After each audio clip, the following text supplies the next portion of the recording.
Man, we've been waiting a long time for this, baby. Red Zone in the lab. Commanders.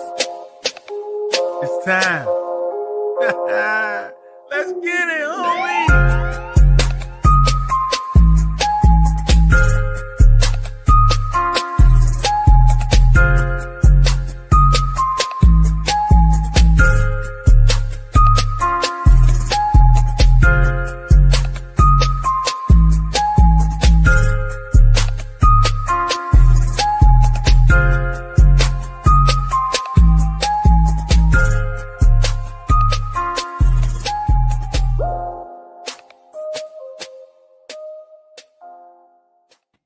Let's bake another one. We in the building, Red Zone in the Lab podcast. I am Deuce, and we are here for day seven of Hell Briefings with 30 plus Commander content creators. And today we got the photographic one himself, Dullah. What's good, man? What's good, man? Thank you for having me, man. I see you grinding. It's been fun watching everybody. The roster has been crazy, so I'm just glad to be a part of it, you know? Yeah, for sure, man. I'm glad you was able to come through, man. I've been seeing your work. Your work is great. Like a lot of times, like when you go looking for pictures and, you know, for thumbnails or whatever, like, if it's Dullah's, like, reach out to him. Say, hey, man, you mind if I use this? You mind if I use that?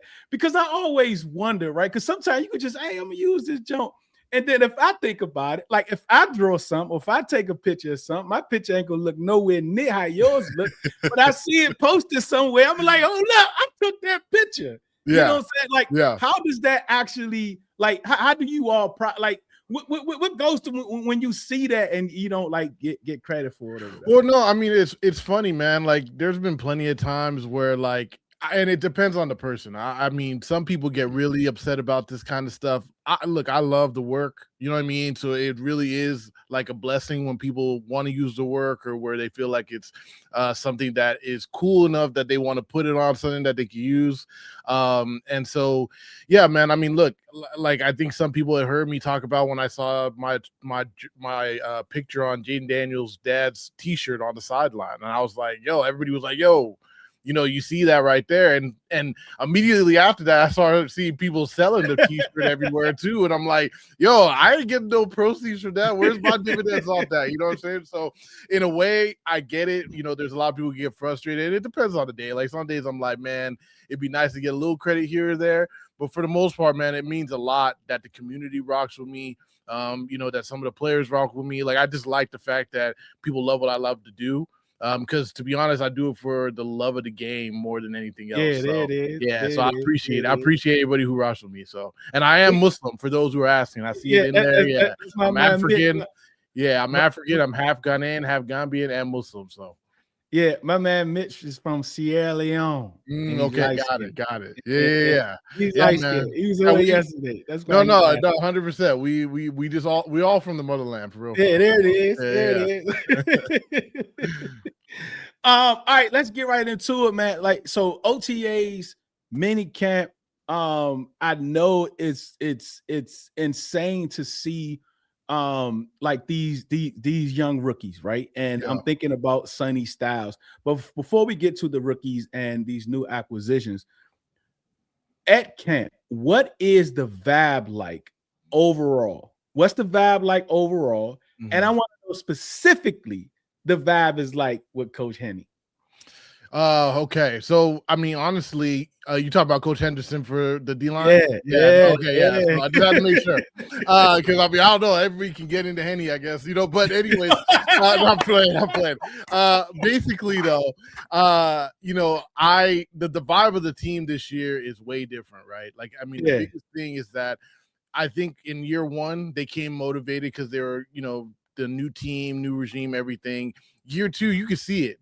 They were kind of more chilling, you know, like we saw it in the preseason, like what you guys saw in the preseason and what we were seeing at camp as well, where it was kind of like, how serious are they taking it? Is it kind of like, yo, we've been there, we know what we're doing, and some people could just, you know, reload. I don't think this team is there yet, right? They're not the Kansas City Chiefs that have been doing it for years on years, that they could come back and be like, yo, we'll take it a little easy in preseason, but we know when to turn it up.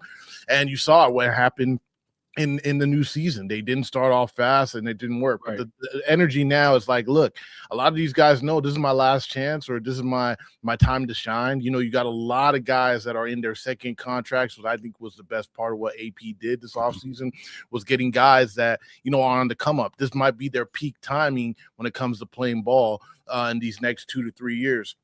And then you got people like Dan Quinn, who, like, you know, the seat is a little hot, right? Like, I think he knows that. And I think he brought these guys in, you know, when it comes to the coaches that are going to bring that energy. And Coach Henny, for specific, I mean, he brings a lot of energy that's a lot different, right? Imagine, it's like a loud confidence, though. You know what I'm saying? Like, you know, some coaches just be yelling. You're just like, yeah, man, like, you know, I play ball. You just tune them out after a while. Now, like, this guy has purpose. And, you know, the way that Aaron Donald talked about him, when it comes to, you know, the respect that he has with them, means all the world for this D-line. And you look at a guy like, you know, Johnny Newton, you know, some guys that need that extra push, you know, that have all the potential in the world. So, you know, I can't wait to see what he does with the squad. And I think about, like, Coach Henny, when you have different types of coaches like that, right? Because I had coaches like that growing up, and it was like you're saying a lot, but I'm not listening to none of it, right? No matter how loud you get, right? Because I know, or we know, like, if something is what you're doing is working. But when you got, like, was arguably one of the best defensive linemen ever vouching for you the way that he did, like, he can make calls too, or people can reach out, hey, how is he like behind closed doors? And to me, it seems like his energy is just like where we need it to be. Like, that's the one thing that I'm excited to hear and see at camp. But I know they still got the defense on the other side, so that's going to be tough for us. No, I mean, look, I think for the most part, man, they knew they had to make an adjustment on the defensive side of the ball. You know, I mean, I think they know they got their guy in Jaden, and I think last year you could chalk it up to injuries and stuff, but this defense was horrific, right?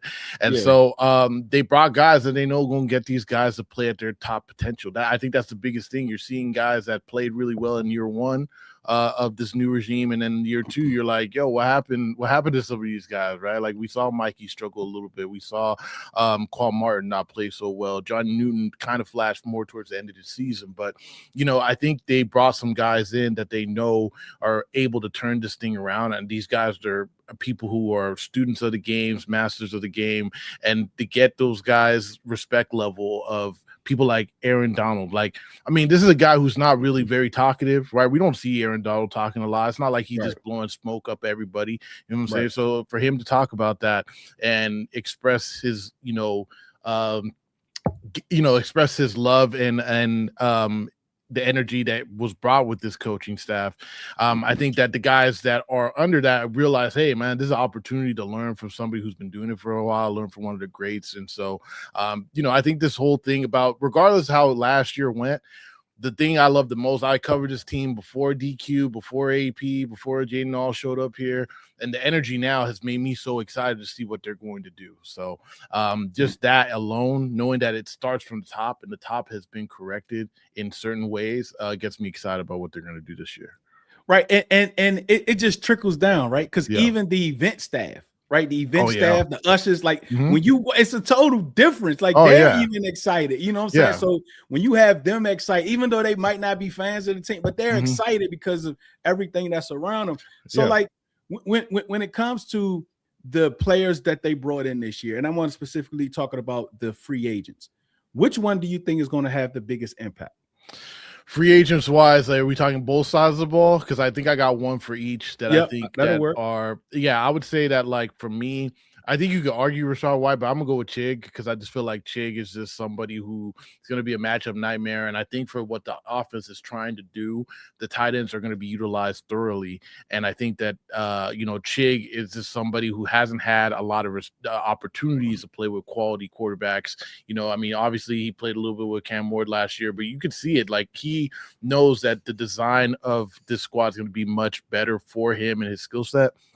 And then on the other side of the ball, look, man, I was a big fan of the Kayvon Chason signing. Like, you know what I'm saying? Man, like, I think that, like, Owe got me very excited. I was very excited about that. But when they, on top of it, had a Kayvon, and like you talk about, if the middle of the defense, when it comes to Tim Settle and Deron Payne and all these and Johnny Newton, if these guys in the middle of Menahu, if they play the way we believe they can play as well, those guys are going to be flying on the outside. I mean, the pass rush from last year to this year, 9 day different, honestly. 9 day. I can't wait to see what those guys do. And when we talk about Chason, and I know the $100 million man and Owe, but it just seems like, for me, energy coming into this year, Chason believed that he should have gotten more money, right? Yeah. Or he should have got a more multi-year offers, right? Yeah. So he come in, he take this $1 million deal. It's just, for me, when I'm thinking impact, and like when you have people on contract years, and let me ask you about that. When you have people on contract years, a lot of folk kind of frown up to that. Of course, you don't want your whole roster on contract years, but sometimes your roster be so bad, like ours was, you're going to have more than usual. But you want to have some of those guys on the team because they're going to push the other guys because they're trying to get another they trying to extend their NFL life. Yeah, I mean, look, I don't think what the issue is with contract deals. Like, we saw a lot of that in year one. Right. They got these guys coming in. They balled out. Jeremy Chin is somebody I really thought they should have kept. Right. Yeah, but he came in, he balled out. He went on his way. Right. Like, and that's just the nature of it. You got to remember, it's a business. Right. And you can't always get these guys. And you have a person that you're like, you know what?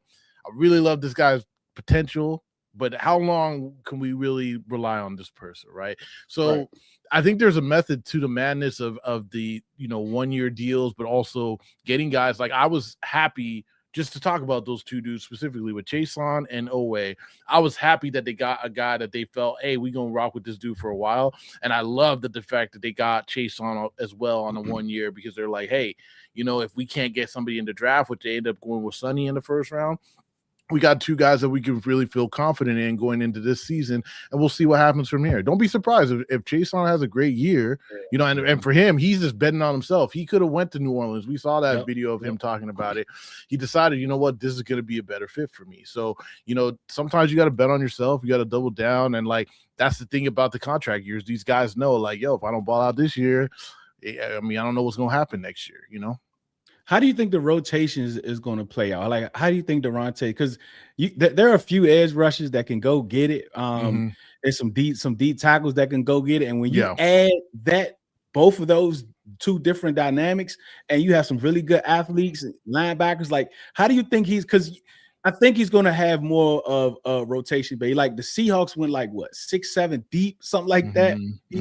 How do you think the rotation is going to look for us? Well, yeah, I think that's where, if you look at the signings, you got a lot of versatile type players, right? Like, I mean, even you look at somebody like Sonny Styles will come off the edge, right? Like, right. Like, there's going to be, the thing about them talking about it's going to be multiple is actually facts, right? Like they've shown, you know, I can't talk too much about like certain sets and stuff, but I'll mention like I've seen Omenihu on the edge. You know, I mean, I've seen Duron on the edge. Like, I've seen people that you wouldn't expect on the edge in certain packages. And so they're going to have a lot of these different looks overall. So I think to keep it fresh, right? Like to keep the defense or the offense guessing. And I think that was one of the things from watching camp already. You know, we heard about the vanilla looks and it was real, right? Like the positive I've seen so far since I've been out there with Durante Jones is that I will see sets and I'm like, I didn't see that last time. I didn't see that yesterday. That's surprising to me. I've seen up front. I'm like, didn't see that for the last 2 weeks of me coming out here. And, you know, the fact that it's always new and changing, it's the way a defense to keep people on their toes. And that's the best way to play defense. So, the rotation is going to be fluid. I guess that's the answer I would use. You said three things, and I'm gonna wait to I'm gonna DM you. You said three things, and I put something together, something that I've been wanting. I'm sure no one else caught it. I'm a DM you. Okay, that's fair. That's fair. Yeah, I'm a DM. I can talk offline. You know what I mean? I can say whatever I want offline, but you know. So like as far as those guys, right? I want to specifically talk about Joseph. Like, you seeing him, you know, especially during the open portions when they are doing drills, you know, one-on whatever the case may be, what is open to the media. Yeah. What have you saw from Joseph? Because that one clip I saw when they were showing, hey, look at Sonny. I was like, no, who's this other guy? Like, who's this other guy? Yeah, and I retweeted it too because it kind of was going around. And that's the thing about Joseph's that's super exciting to me. Is that like, look, I love his rush ability. Like, I watched the film and I watched most of his highlights. I didn't get to watch a full all 22 for him, right? At the time, right, when he got drafted. And I was like, man, this guy can rush the passer super well, blah, blah, blah, blah. And then Logan Paulson was the first one to be like, oh, you know, comparing him to Van Ginkel. And I'm like, I didn't see that in the film, but that's the thing that I would say being out there is that when we talk about the versatility, that's what I see. I see, you know, the versatile kind of ability that he has of going out and covering backs, being able to cover a tight end, rushing the passer as well. Like, he might be the most underrated draft pick that they got this past year because the fact that he could do a lot.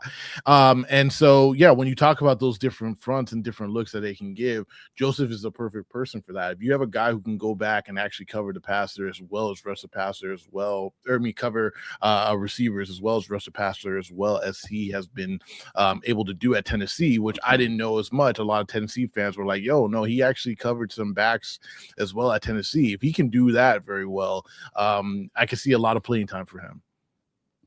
And just thinking about the roster and the 53, I think this summer is going to be one of the best summers because I was looking at the 53 for the edge rushers and the ends, outside linebackers, whatever you want to put. And I was like, I can't do this right now. Like, I got to go to another position. It's just, it's just too many. It's too many guys that you can see making this roster. And then when you think about some guys that's been here, like Baptiste, Like, what type of shot do you think he has in making the roster? Well, yeah, I mean, like, we haven't talked about Drake Jackson. We haven't talked about, Jean Baptiste. Like, there's guys out here that have played well enough to be a part of it. You know what I mean? I was frustrated they didn't bring up Jacob Martin back, but then you see what they did bring. You're like, man, they got a lot of people. Dietrich Wise is another one that we haven't seen out there at all. Dorrance Armstrong hasn't been out there because of, them being hurt. So there's just a lot of talent there, not only with the D ends, but the backers as well. Like that whole front seven, essentially, and I think that's what I'm trying to get to, is one where we were like, yo, who does this squad have last year? You know what I mean? Last year we're like, man, Preston Smith out there, like no knock, but it's just that's not what you want to see late in the season, right? So being able to see how much they've kind of rebuilt this roster, and I think that this has been the best year of AP, best offseason AP's had. I think year one was great. I didn't really like year two, and if people heard me, I kind of was like, it felt like it was just kind of rinse repeat of year one. I thought what he did this year was what he was going to do in year two, but this year he really kind of got real talented players that they know they can kind of grind with. So there's a lot of people who can play on this team. And we know how important the front seven and the pass rush is when it comes to the cornerbacks, because I don't care how great you are. I mean, maybe a 2 or 3 of the best corners of all time can hold coverage for 4 seconds, right? 3 to 4 seconds. So we know how important the front seven, getting to the quarterback, making him, hopefully, not allowing him to get to his third read, hopefully. When you come to these cornerbacks, right, the signing of Rasul Douglas, you hear a lot of people talk about him. Some people say you come right in and be the starter, so it's kind of, I'm kind of like, I have a wait and see approach with it, right? Because it was July 7th, and he could have been like, hey, I am that good that I don't have to do OTAs and minicamp, right? Like that could have been the thing. What's your take on this cornerback room? Yeah, I said this on Josh Taylor's show the other day, and this was before Rasul Douglas got signed, and I said that was probably my most concerned position outside of receiver. And I think even receiver, I would argue that the depth at receiver is better than the depth at corner. There's not depth on the corner side of the ball if you're talking about before Rasul Douglas was signed. And so when they signed him, I was excited just because it's another long body. But, I mean, if Trey Amos doesn't come back to be the guy that he was last year before he got hurt, I think you got to really be concerned, mainly just because, Amik, I think, is somebody that I'm more high on than when he got signed here. He had better times in Vegas than he did in Detroit, in my opinion. I think he was still good in Detroit, but he was I think he was better in Vegas. So is he coming down off of his career? I mean, is the peak already gone? I think he's a great addition to the squad, though, so I'm excited about him, especially because I think he's very versatile, being able to play slot and outside. But Mikey, I mean, are we getting 2024 Mikey, or are we getting 2025 Mikey, right? And I believe in 2024 Mikey. I think that's who Mikey really is. I think a lot of these players, that's who they were in 2024 more than 2025. And then, if Amos comes back, I feel good about it. But these are all, ifs, right? Like, there's not a consistent thing. Like, even on the receiver side, we know Terry can ball if he stays healthy like that. And last year was actually an anomaly in regards to his career. He's always really been healthy. There's a lot of depth at the receiver spot. We just don't know who that number 2 is. I can rock with that. Rock with that more than I can rock with this. Are the corners going to be able to cover? Because, this defense does seem to be like one that's more catered to helping corners overall, but they still got to be able to play, So, I will say that I feel much better about it with the Rasul Douglas signing, but I also think that shows they were not super confident either.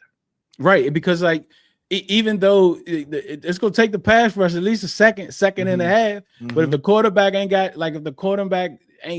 worried about the corner, my first read is going to be there. 7 yards, bam, 7 yards, bam. Right. So just because you have a good pass rush, we might not be able to see it because the ball is coming out so fast. Right? Let's flip to the other side of the ball and let's talk about Bill, Krosky, Merritt, Rashad White, Katron Allen, Jerome Ford, McNichols.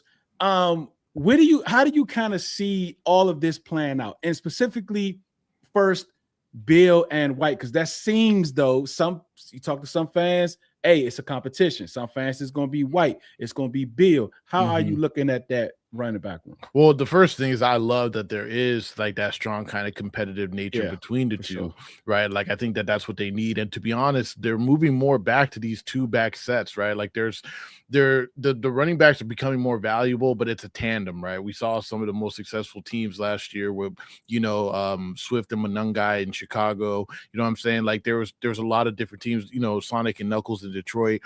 These squads are starting to realize having 2 guys that can do a lot for your squad, it's going to be super beneficial. I personally believe if I was like saying who I think my number 1 is as of right now, I think Bill has the potential to be the guy that they're going to rock with for the future. Yeah. But if I had to say today who I would put as my number 1 guy, it probably would be Rachaad White, just because of his ability to catch the ball. We're talking about a guy who's had over 1,000 yards of all-purpose yards, multiple seasons.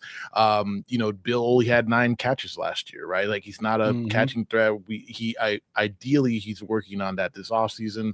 Also, Rachaad White is known to be one of the best blocking tight end or blocking running backs as well. So those are things that you really need for, as much as Jaden's in his 3rd year, he's still developing, he's still learning. 2nd year didn't really work out. So giving Jaden that much help, I could see how they could go that route first. But don't be surprised if like Bill, catches up in towards the end of the season as that like primary number 1 back. Yeah, because if you think about it, if from what we gather, right, it's going to be more running. I don't think it's going to be run heavy. I think it's going to look more run heavy because you really didn't run. I mean, and this is the miss. If you look at the numbers, we ran the ball a lot. Yeah, if you look at the numbers, but with Cliff, it didn't tell a story, right? It just didn't seem like it was just sporadic. Right, it was sporadic. It was just like, yo, today we're running it, and right now we go run it. It didn't flow. It was like he was throwing a hissy fit. All right, y'all want to run the ball? Let's run the ball right here, right? He's like, here's another run. Damn, here's another run. You know what I'm saying? Like, here you go. You go 3 in a row. You satisfied now? You throw the balls 12 straight times. Right. So like that's the misperception. But you would think that we're putting a lot of emphasis on pass blocking from the running back position, right? But if the goal is to have a more focus on running the ball, are we looking at this wrong? Like what? In what way? Like, are we looking like at, because it's like Bill is going to be on the Rachaad White should be the starter side. Yeah, he should be the starter, and you hear it mainly because of he can pass, block, and catch out the back. Yeah. I mean, because the thing is that running the ball ain't the only thing. There's a reason why when you look at that gap, there was a play in the 2nd game where they tried to throw the ball to Bill, and I think it was after Austin Ekeler got hurt, and it just looked ugly, right? Yeah. And I remember thinking like, yo, that didn't look right. You know what I mean? But it's like, all right, whatever. After that, for the next few, like we saw Bill kind of sporadically. Like there was a few games here, like the LA game, the Chargers game. Like there were some games but the whole time I'm sitting there like, yo, I know that he might not be great at catching the ball, but like, why is he not playing? And in my head, and just based on what I've heard, it's kind of like, he can't do everything. Like and this is the same thing when we talk about being versatile on the defensive side of the ball. You want to be able to go in on a 1st and 2nd and 3rd. The reason why the 3 down backs are so valuable is because you don't know what's happening. You don't want Austin Ekeler to come in and you're like, oh, they're gonna pass it. Right? Exactly. Like you don't want that. So same thing for Bill. Like if he develops all these other skills, I think that they can play offense better, right? And I think that that's for me what Rachaad White does better than Bill. It's that he gives me, when he gets on the field, I really don't know what they're going to do. He could do a lot of different things. And I think that is the main reason why I view it that way. But I think, it's a great topic of conversation. Like you said, I think that they're going to run pretty similar to what you said, like how they did before.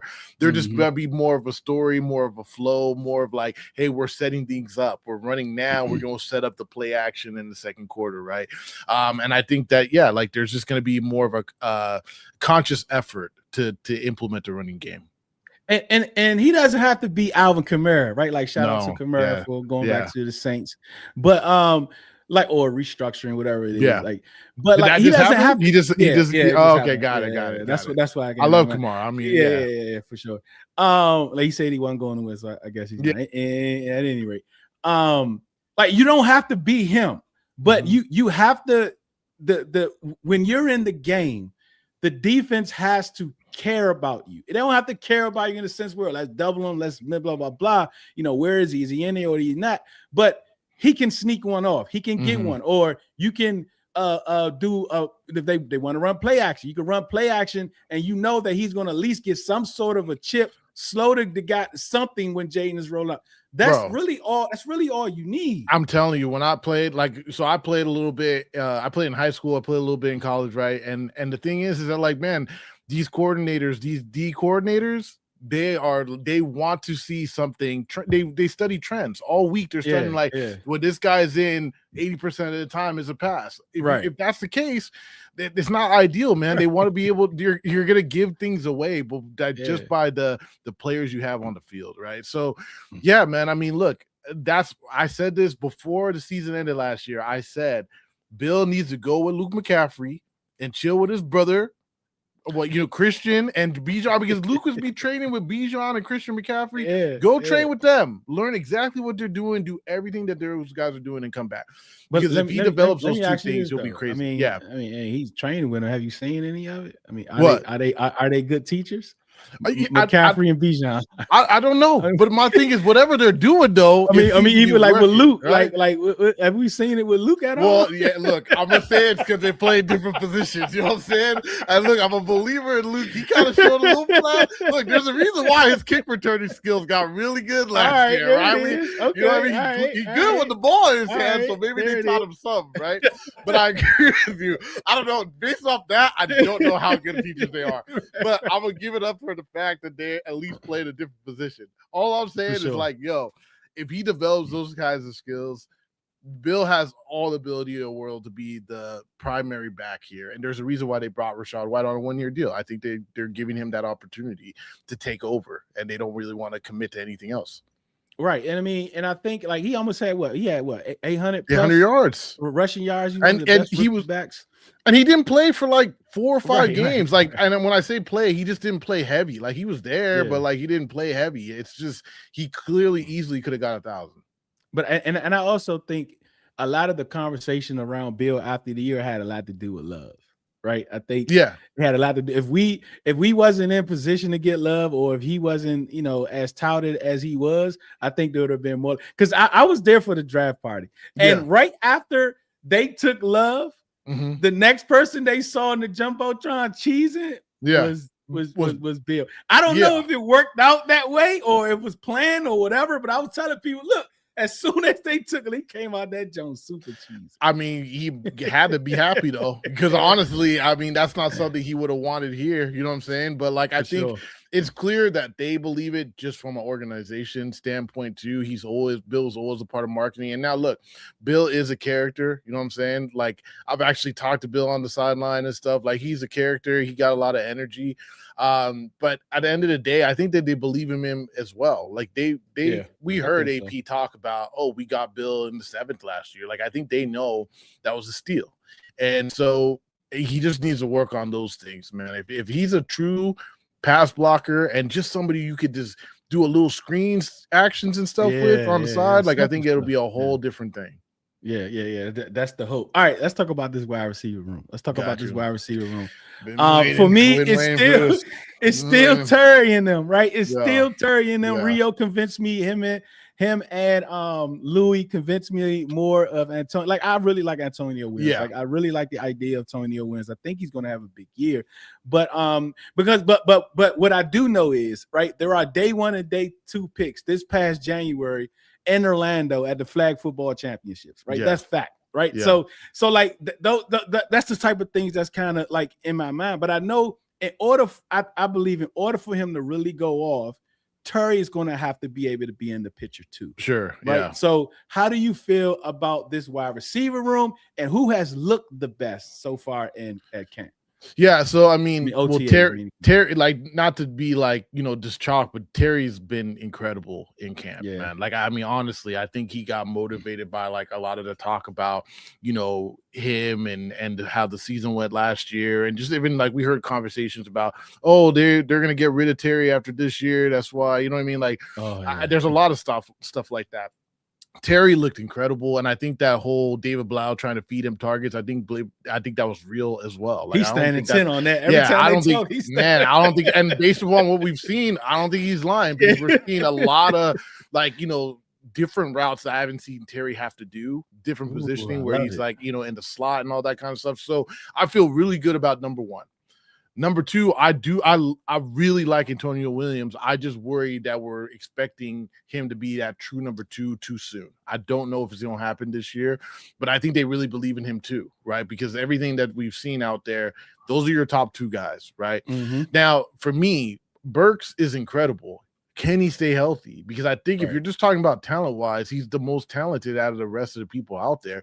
But can he stay healthy? I can't say that I believe that. I just don't, to be honest. So, a guy that I think Luke has looked the part. He's gotten much bigger. He looks bigger. I think the person that I would say that would not surprise me if he had like a pretty good year is De'Ami Brown. I think De'Ami Brown, I think he's motivated. I think going to Jacksonville and coming back, I think they really were trying to build something with him at the end of that year in 2024. I think he just got too valuable, which is why it made sense that he went to Jacksonville, and then he got reevaluated and came back after that season. Yeah, exactly. No, we've got to reevaluate. I mean, look, honestly, we should be reevaluating a lot of people's salary after a year of work. Right? So yes, he got reevaluated. He came back. And I think that like where he's at right now, I just felt like that was somebody that impressed me when I was out there, and I think that he knew like, yo, I think me and Jaden got something special. You can see it on his YouTube videos that he's been doing. Like, I think him and Jaden got a connection that I'm excited to see what they could do now that he's like, yo, ready to lock in for real. So when you talk about the Van Jeffersons, the Luke McCaffreys, the Jalen Lanes, I saw the young boy Jaden out there, Bradley out there with Jaden out there. So that was good to see. Yeah. But from top to bottom, like, how are we going to know? Or preseason, these preseason games, I've kind of changed, right? I want to see these guys playing, right? Agree. Yeah. Where are you when it comes to the preseason for this year, knowing what happened last year? I 100% wanted them to play. Like, I was annoyed watching that Patriots game because we had heard they didn't play pretty well in the practice. So I was like, okay, who are we going to see in the game? And they didn't play anybody. And I'm like, all right, like, fine, first preseason game, whatever. Second one, they played like one drive, and I was like, that's cool and all, but like we still haven't seen them. And then they didn't have the joint practice with Baltimore. They didn't play in the ball. So there was you really think about starters played one series last preseason. So like I'm not saying I want them out there for a whole game. I'm not even saying they got to be out there for a whole half. First quarter, I think one quarter, you know what I mean? Like for each game should be something, and maybe not the third one, but those first two, I definitely think so. I'm excited because they do have joint practices, so I'm planning to be at both of those. But at the end of the day, that was a big part of my worry last year going into the season was I just felt like they're kind of just going through the motion. So I think for real this year, we've seen the schedule. The schedule is tough right away. There should be no excuse about starting slow this season. You know what I'm saying? Like they should be really ready to go. So I want to see them play. And I know it's risky, but I would like to see them play and get some work out there. Like you mentioned the first games out the gate, right? We got the Eagles, we got the Cowboys, we got the defending champs. That Monday morning after the Cowboy games could be real nasty for Dan Quinn. It could be real ugly for Dan Quinn that morning. Like, what do you think?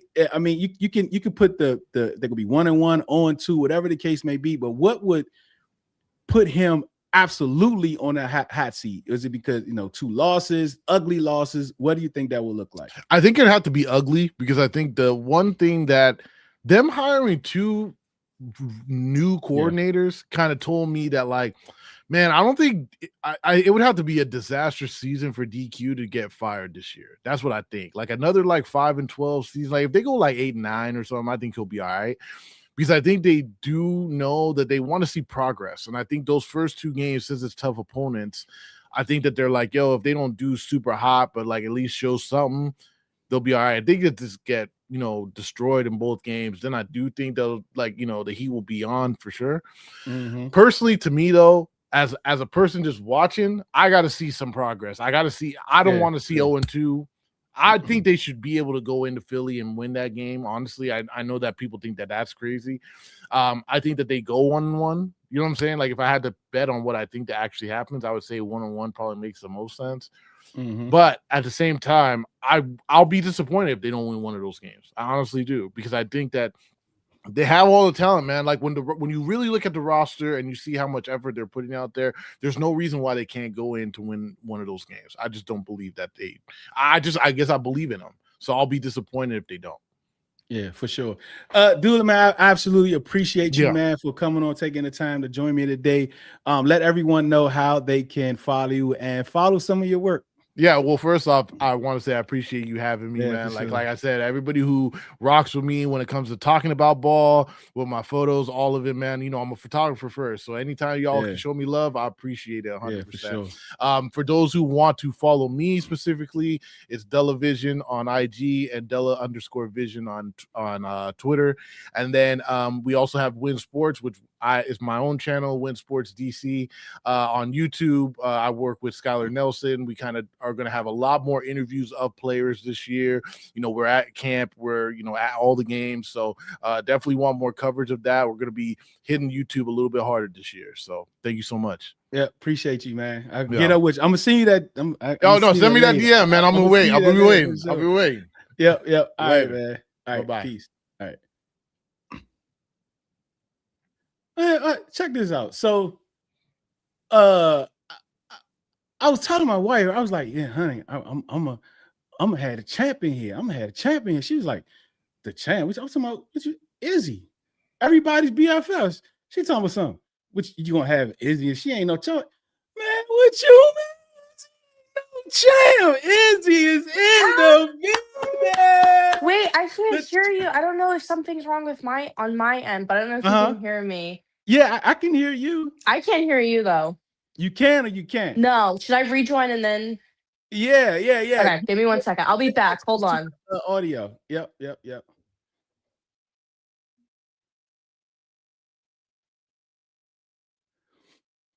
Yeah, the champ is in here. Can't wait. Let me see.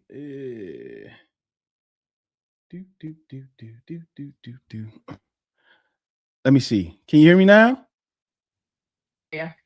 You get it? Yes, we got it. Yay! Dude, oh my God. It's so great to finally speak to you. Not through like iMessage and like Twitter and everything. Oh my goodness. Thanks for having me on. Yeah, for sure. So my wife, she told me, what were you talking about? That champ? I was like, what you mean? The champ is gonna be here. I hear it live. Oh my goodness. I'm honored though. Thank you. My titles are usually the last thing I think about. So I appreciate you considering me a champ. That means a lot. Yeah, for sure. And I'm like just reading about the like your journey and getting some understanding about your journey, because I've loved wrestling ever since I was a kid. Like, I mean, all the way back to Hulk Hogan, Ultimate War. Like I go back that far, and I did lose track like after the Attitude Era, right? I did. Yeah, a lot of people did, honestly. Yeah. And I kind of came back. I think Roman, Cody won that Royal Rumble. I think that's that year is when I kind of came back. And I was like, man, who is all of these people? I don't know these people. And but let's we gonna talk some Commanders, but at first I want to talk some wrestling.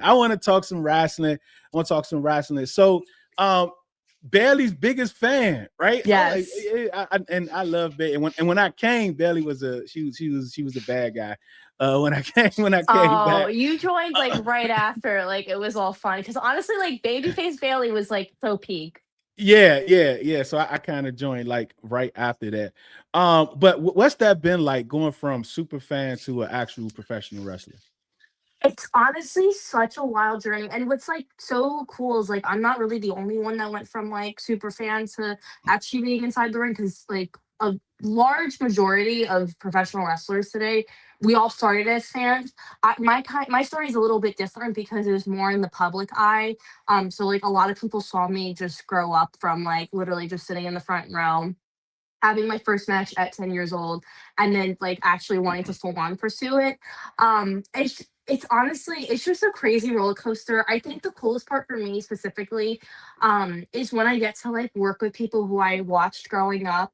A great example of that is where I'm currently training at. I train at a school called Fighting Spirit, which is run by Pete Dunne and the Grizzled Young Veterans, who I literally used to attend NXT shows and would sit front row to watch them. Yeah. And I just saw Pete the other day, and like he was talking about when he was in the Dusty Tag Team Classic in NXT. And he was talking about a specific match, and he was like, "Yeah, I'm sure you were there." And I was like, "Yeah, I was." And so it's just like that's the really cool part about it all. And then on top of that, it's awesome when I get like a lot of, I call them my BFFs, my fans. Yeah. Like whenever they come up to me and they're like, "Hey, like I remember seeing you at NXT, and now like I get to see you wrestle." That's really awesome. More specifically, when it's like the dads and the daughters, and like the dads are like, "Hey, like I got my daughter into wrestling. Like I showed her like your stuff in NXT, and like now we're like bonding over wrestling." That's also really cool. So it definitely has its upsides, and it's just really for me, like I'm a very like nostalgic type of person. So like being like, man, like I used to be this little like super fan, and now like I'm living out my dream. It's pretty cool. Yeah, and I like that, especially when you talk about the dads and because a lot of time it's the Hmm. dads that love wrestling, right? Not the Yeah. moms. A lot of the times, especially like in my community, like Bianca, like Hmm. she opened up so many doors Yeah. to be able to Hmm. see her and all of the people in the community. Like, hey, that might be something that I want to do. But a lot of people say Hmm. like don't meet your what they call it Your heroes. your heroes. Yeah, don't Hmm. meet Yeah. your heroes, right? But how's that been for you now with Bailey? Like, has that relationship continued? Yeah, so for like a couple years, like when she went on the main roster, and like definitely as I got older, like it wasn't like, oh, we like stopped talking. It just was like there just wasn't like really Yeah, connection yeah. there. And like sometimes here and there on social media. And I remember when I like officially started wrestling, started taking bookings, like once in a while she would comment on my stuff. And I remember too, like someone interviewed her and like they mentioned me, and she was like, "Yeah, like I saw Izzy just graduated high school. I saw she just won her first title." I was like, "Oh my God, that's like really cool." Like she's like somewhat keeping up. Me over here, I'm like, I know everything like she's doing in WWE. Um, but what really like kind of rekindled it a little bit was when she did the her first all women seminar that she taught, which is called Lodestone, which I was so honored to be a part of. The first one, this was held last year in December. Like I said, it was an all women's seminar for free. She covered everybody's travel, hotel, and everything. Wow, that's And it awesome. was about a week long, and it was just so empowering and incredible. And it just shows the type of person that Bailey is, and how like we really shouldn't take like that type of person in this industry for granted. I frequently think about that week a lot, just because like it was just really awesome, because sometimes unfortunately wrestling can be pretty negative. So it's like weeks like that where I'm like, man, wrestling's actually really awesome, especially women's wrestling. And she had like all these guests, like she had John Cena, Charlotte Flair, Wow. she had Natalia, she had Bianca showed up for a little bit. Just a really awesome week. But yeah, no, Bailey's amazing. I last time I saw her was in Vegas during WrestleMania week. There was like a smaller version of the Lodestone seminar, so I got Hmm. to like, hang out with her for a little bit. And then there are talks of another one like in the fall. So I'm planning Yeah, to you go got to to get that. So that. I'm Yeah. excited. But yeah, no, she's absolutely incredible. Like just everything she's done, not just for me, but for women's wrestling. It's just I appreciate it so much. So growing up when I was younger, two of the things just to make me cry is Oh. when my aunts and uncles who are Cowboy fans used to laugh at me when my Redskins lost. Right, that would make Yep. me cry. And when they will always say wrestling is fake, I don't know why you watch it. Wrestling is fake. Hmm. That used to make me cry when I was younger growing up. But like when you see some of the things that you are like, when you see clips of you all training and like, what Hmm. type of toll does that take on your body? Man, I'm feeling it right now. If I'm being honest, like you are like preaching to the choir. I like, there's definitely like measurements that you can take to like take care of yourself and stay as safe as possible. But there are definitely some times where I'm like, oh, like I wake up and I'm like, take it a little bit longer to get out of Yeah, bed. Luckily, I just have such a great wrestling school where they teach such a like in a safe way. And if you're really like, hey, I'm not too comfortable about that, it's really not the end of the world. And then also just like maintaining your body outside of the ring, that's so huge. There's something like my dad says all the time, and literally, I think this translates into football, but he's always like, you can't go from the couch to like the ring or the that's right. field or whatever, like, sports arena that you're in. And that's very true, especially with wrestling. So that's why like I have my own gym in my garage that I spend like all my time in there. So I'm always in there and then with wrestling practice. And then too, like I would say towards the end of last year, but more so this year, has been the most booked that I've ever been. Mostly because I started wrestling, taking bookings when I was 16. So promoters wouldn't really book me because of my age. Yeah. Now that I'm 19, but once I turned 18, it changed a little bit. So especially now that I'm 19, I can kind of get booked wherever. So I am booked like pretty much almost every weekend, rarely get a weekend off. So like with the travel and then like shows every weekend, you definitely have to maintain your body. But I don't have like a big like recovery program like the commanders probably do for Jaden Right. Daniels. I wish I did. But it's just maintaining my body, staying in the gym, eating healthy, going to practice, all of that really just adds up and makes me feel my best in the ring. And that leads right into the next question about the Hmm. travel and wear and tear, because yes, you are younger than some of the other, because Yeah. I was seeing someone was talking about that covers sports, and that's in TV. It's like, Hmm. you get 2-3 weeks off, you're around your family all that time, but then we get closer to the last day, you're gonna be gone for 2 months. Yeah. That's the thing, I'm so lucky where, like, I'll go, like, 3 weekends straight of just, like, wrestling, and then I'll have 1 weekend off, and that's, like, a really nice reset. Um, I remember, like, I did, like, a mini staycation at Disney with my boyfriend, and, like, that was really nice because like, that weekend after, I had 3 shows, and I was like, "Alright, this will, like, pace myself," and, like, I'm still able to enjoy myself on my staycation, but then, like, once I, like, I get on my flight, like, it's go time. Um, and I honestly, like, I really do enjoy the travel, like, I love being home. I'm more so of a homebody, Mhm. but I really do like going out and like exploring new places, especially when it's states that like I really wouldn't go out of my way to go visit. One of those being is Boston. I get booked. I had well for the rest of the year, I'm like pretty much in Boston for like every single month.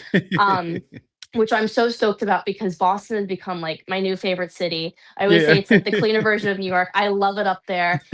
So like going to places like that, like it's just so much fun. So I'm so grateful for wrestling because it really has opened my eyes like to the travel side. I'm like, oh wow, like I discovered this little part of the world that like I didn't even know existed. But there are definitely like weekends where I'm like, man, like I miss my parents, like I miss home. It's a little bit harder, especially during football season when I'm flying during a game. I remember last season, I think it was the first game, I was flying back, but thank God my flight had Wi-Fi, so I was able to watch it. And I was like surrounded by everybody else watching, and I was like, all right, cool, I'm with my people. That's the only like crappy part, especially during football season. Like, and like my shows are during like games or like my flight is during a game. I'm like, damn it. I'm like, Do it's why you be like I thinking hate about it wrestling. during the match? Do you be thinking about it during the Yes, match? sometimes. Let me tell you, one time I remember like looking at the questions you sent me, and it was like, what's the highlight of the 2024 season? And there's a couple, but and we'll get into this later. But one of my shows was during the game where we played the Lions. And Oh I was no. like vomiting. I wanted to vomit the whole day. Luckily, where the show was, it was at like this bar. So my dad could go sit in the bar and watch the game. So he was having the time of his life. So I'm like, listen, he's been through the trenches more than me. So if he's able to enjoy it, then Right. I'll enjoy it through him.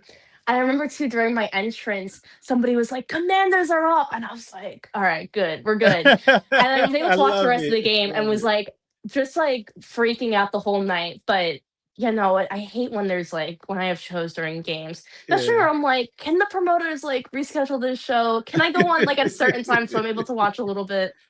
Oh man. I know it could be challenging, especially being so Hmm. young in this industry. Because you hear a lot, like outside, you hear a lot about the stuff in the Yeah. industry. Have you ever had a moment where you like, you know what, this is gonna be too much for me? Um, I don't think so. I think I really have approached wrestling with as much balance as I can. Like Mhm. there are some wrestlers that I've shared locker rooms with where they're like one on a Friday they're here, Saturday they're on the other end of the country, and then like Sunday they're like somewhere Oof. else. And like I've done that before, but I'm like doing that almost every weekend. I'm like, that's a lot. So I definitely like haven't like overwhelmed myself in that Good. factor. I'm just so lucky. I have such a good support system, and like genuinely, like wrestling is like kind of like my only job. So like throughout the week, I'm able to like reset if needed, Yeah. and then like still like go to practice, work out.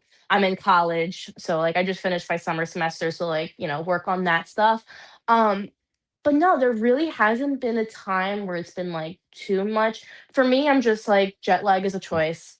Sleep on Right, the there it plane. is. Like you'll find like your areas to rest. But no, like I'm trying to think like if there's ever really been like a weekend. I would say like most recently when I like after I did my staycation, Friday I went to Chicago, Saturday I was in Connecticut, and then like I drove to Jersey like for a show.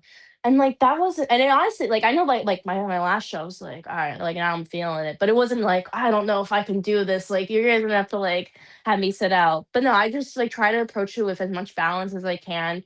And it kind of is a little bit easy once you like go into it, like not freaking out or anything. And in your promos, a lot of your promos, you mentioned like your age a lot in a lot of your Mhm. promos. How has that hurt you, or how has that kind of excelled things? So I will say one thing it does hurt is that I can't check into hotels by myself. So that's Oh like well, there it how it's is. hurt me. Because sometimes I'm like, man, I just want to get to my room, but I have to like wait for the promoter to check me in. As far as hurt, I would say like the biggest thing, like I always I'm gonna be honest, I hate when people tell me this, but people are always like, oh, like you have so much time, like Yeah. for you to get signed, and I'm like, no, but like I want it to happen, like I'm 18, like I'm eligible right now, so I definitely have gotten over that hump because I'm just like, you know what, I'm in the indies, I'm enjoying my life, like I'm very happy doing what I'm doing right now. um I would say that's where it's definitely hurt me. Also, like I remember too when I had my first match at 10, I got a lot of flack for that just because I was 10 years old. Yeah. And I carried that with me for like a while. I think pretty much up until recently, I've shed that off a lot. But yeah, not like it hasn't been like a oh I'm not allowed to wrestle somewhere. And until I mentioned earlier, like the whole like oh being 16, like some promoters wouldn't book me. I remember trying to get booked in Pittsburgh, and like we were literally about to confirm it, and they're like, wait, you're not 18 yet, like because of the laws here. And I Oh, was like, oh, I didn't even know that. yeah. In a way that has helped me, I would say the number one thing is getting to connect with a more younger audience. Hmm. And I've experienced that firsthand too through Bailey. Like her whole character and gimmick when she was a baby face was geared primarily towards kids. So I think I have a better insight of what that should look like when you're trying to gear your brand towards kids. So that's why like because I'm younger, like I kind of like know what's like hip and cool and everything. Um so that's why, like, I do the whole friendship bracelet thing. Yes, I do it because I'm a big Taylor Swift fan, but also because I'm like this connects with kids, and then like also like I know it's like because when I became a fan of Bailey, my parents became fans of Bailey, and so like we Yeah. all got the merchandise. So that like I've seen that through my own stuff. So I definitely think my age has helped me a lot, and also just like I'm younger, like I have so much. As much as I hate when people say it, I do have so much time in my Right. hand, and I can kind of like decide like what I want to do, like if this is like my ride or die, or if like, just for a couple, like you never know. But I'd say that's how my age has definitely helped. It's hurt me in some ways, but definitely helped more so. So, like, how do you separate the real person from the character? Because, like, I'm Hmm. nowhere on you guys' status, but Yeah. I remember I was at work one time, and Hmm. a contractor, and he came. He like, "Hey, what you mean?" And I was like, "What?" I was like, "What?" Right? Like, and I was like, "What?" Like, and it happens when I'm out sometimes. Like, I be with my Hmm. family, and they'll just come like, "Hey, what's up? How you doing, man?" Like, I Yeah, mean, it yeah, don't yeah. happen that often, but like, It's a how cool do you feeling. separate it? Yeah, it is. How do you separate Yeah, so I like recently I made a joke to my dad, and I was like, I forgot where we were sitting, but I was like, if you ask like anybody in here if they know who Izzy Moreno is, they'd probably say no, because that's just on the level that I'm at, and I'm like completely okay with that. I think too, like when I was coming up with the whole Izzy Moreno persona, I was like, I want her to be as like closely related to me, because I was like a lot of people know me as a super fan. So if I pop out as something like completely opposite, like it's just not gonna feel authentic. So like like a if I'm gonna demon or come out, something? yeah, like yeah, like some weird scary chick or like some rocker chick, like this just wouldn't make sense. And that really isn't me. Like I love Halloween, but I don't love Halloween that much. So that's where the whole like Izzy Moreno thing came from. So like she is a super fan, and at the beginning of me wrestling, like I really like leaned into that. Was like, oh my god, I'm like so excited to share the ring with my opponent. Like, oh my god, hopefully we could be BFFs like at the end after I beat them. Now, like now that I'm older, I'm like, all right, she's more mature. She's still like, damn, this is cool that I'm here, but like I can hang with the best. Um, and like separating it, I've never had like too many issues with separating it because it really is just me. It turns up 10 out of 1,000. Yeah. I think like sometimes we're like, I remember when I struggled the most was like when I would do like my hyper, like super excited Izzy Moreno promos. So I'm like, I really am not like this, but like I gotta like, this is my job. Like I gotta get into like the character. So that's why I definitely enjoy my more like meaner, like, promos for serious ones. But I've never really struggled with separating it. I'm just like this is like how I'm talking to you right now. Like this is me, but I Yeah, also yeah, like could yeah. translate as Izzy Moreno. And that's the great thing about like how I picked out my character is because she's literally just me. Just an added bonus is the friendship bracelets because I don't go handing out friendship bracelets wherever I go. Yeah, and it is like hype, right? You can still see because like Yeah. when I'm doing some of the like the trial player or like what you mean when I'm doing some of those characters, it's Mm-hmm. so close to like how I actually am that it doesn't take a lot of takes to do, Nah. right? I could Mm-mm. just so I can imagine like what goes into your promos.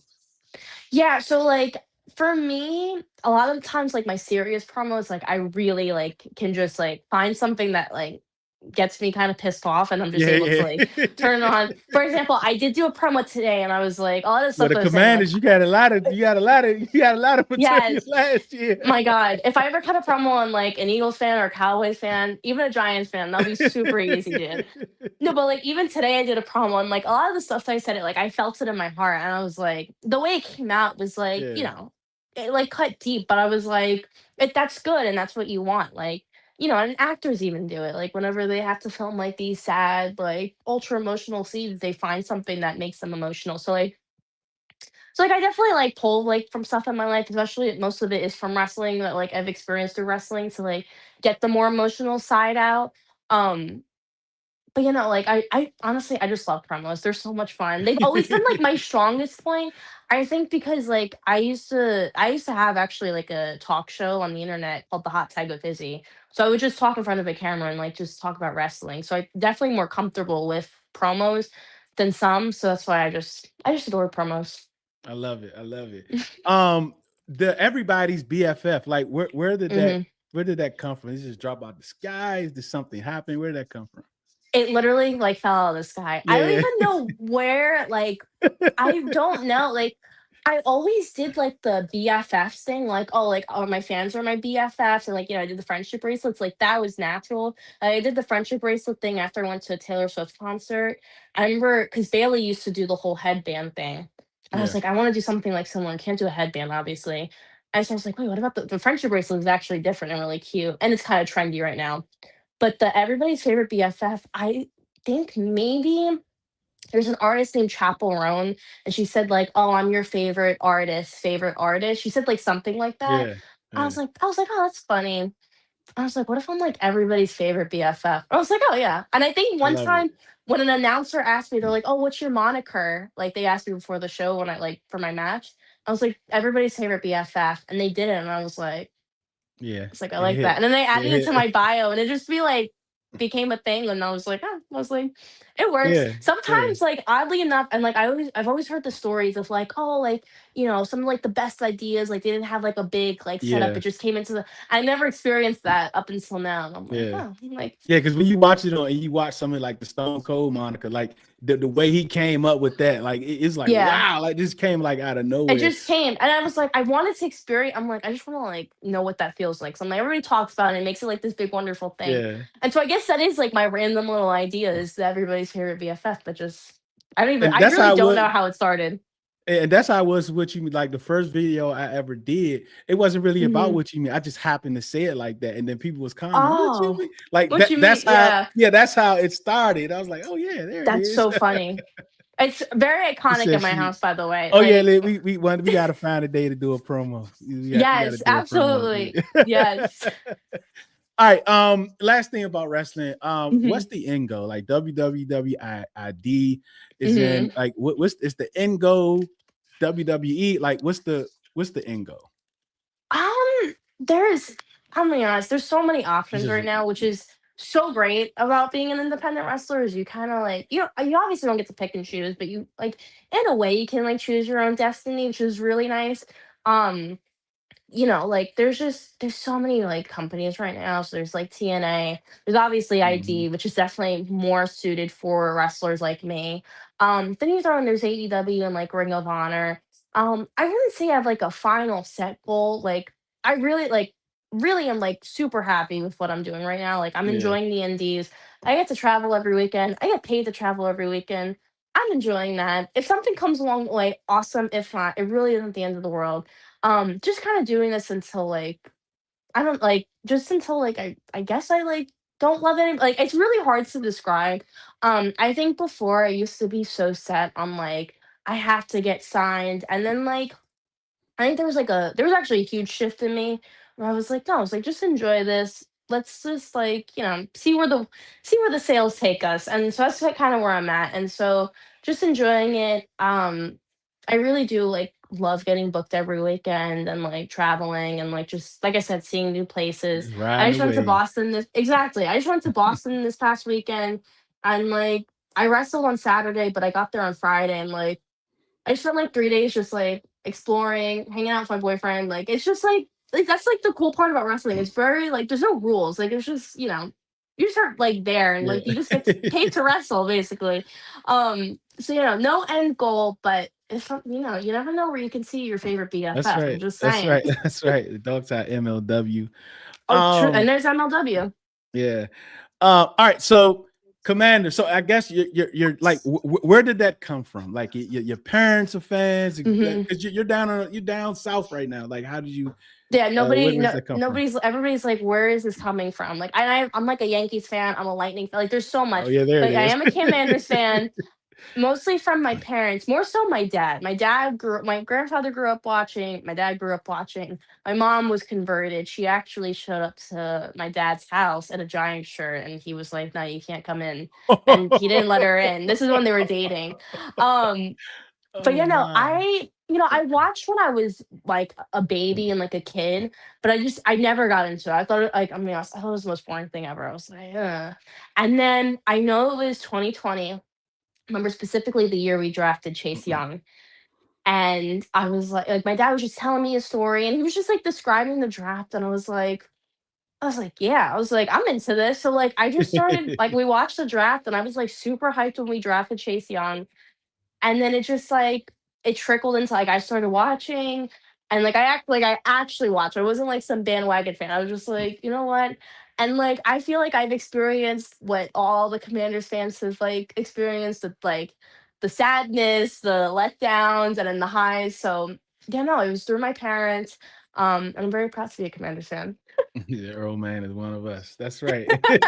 Yes. So like, who is your favorite Redskins Washington football team Commanders fan all time? Of all time, Yeah, that's you can't so say Chantel. You can't say Chantel. oh, shoot. Okay. There's like, I have so many. Damn it. I remember like Give me growing all of like them. give me okay, I'll give you all of them. When I was like a kid and when like I wasn't fully into football, it was RG3. And we actually named my first dog after RG3. His name is Griff. I have pictures of me and RG3. Like I love that man. When I like started officially watching, admittedly, so my favorite was Taylor Heineke. There I it was in love with is. that man, I'm gonna be honest.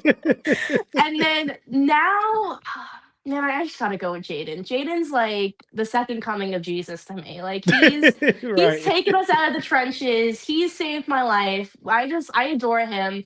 Um, I'm Jaden till like the day I die. All day, every day. Hey, yeah, I love Griff. Griff is nice. Griff is nice. Griff is He's nice. nice. My Griff, not so much. He's grumpy old dog, not as nice as RG3. When it comes to 2024, man, that Hmm. season was so high. We had so much fun that year. And you told a story early. I'm gonna ask you to retell that story and Yes, then go tell ahead. the rest because I want to clip all of this together. So tell us about Yes. all the highs from 2024. Yeah. So obviously, when I think of the 2024 season, you probably already know what I'm gonna say. The Hail Mary game. My God. Wow, what a game. And honestly, I feel a little bit of a fake fan for saying this. So at the time I was living in Texas and like I'm being honest, I was like very homesick, wasn't enjoying it. I was with my dad, so like literally Sundays was like the one day we looked forward to. And so I remember like, we played the Bears.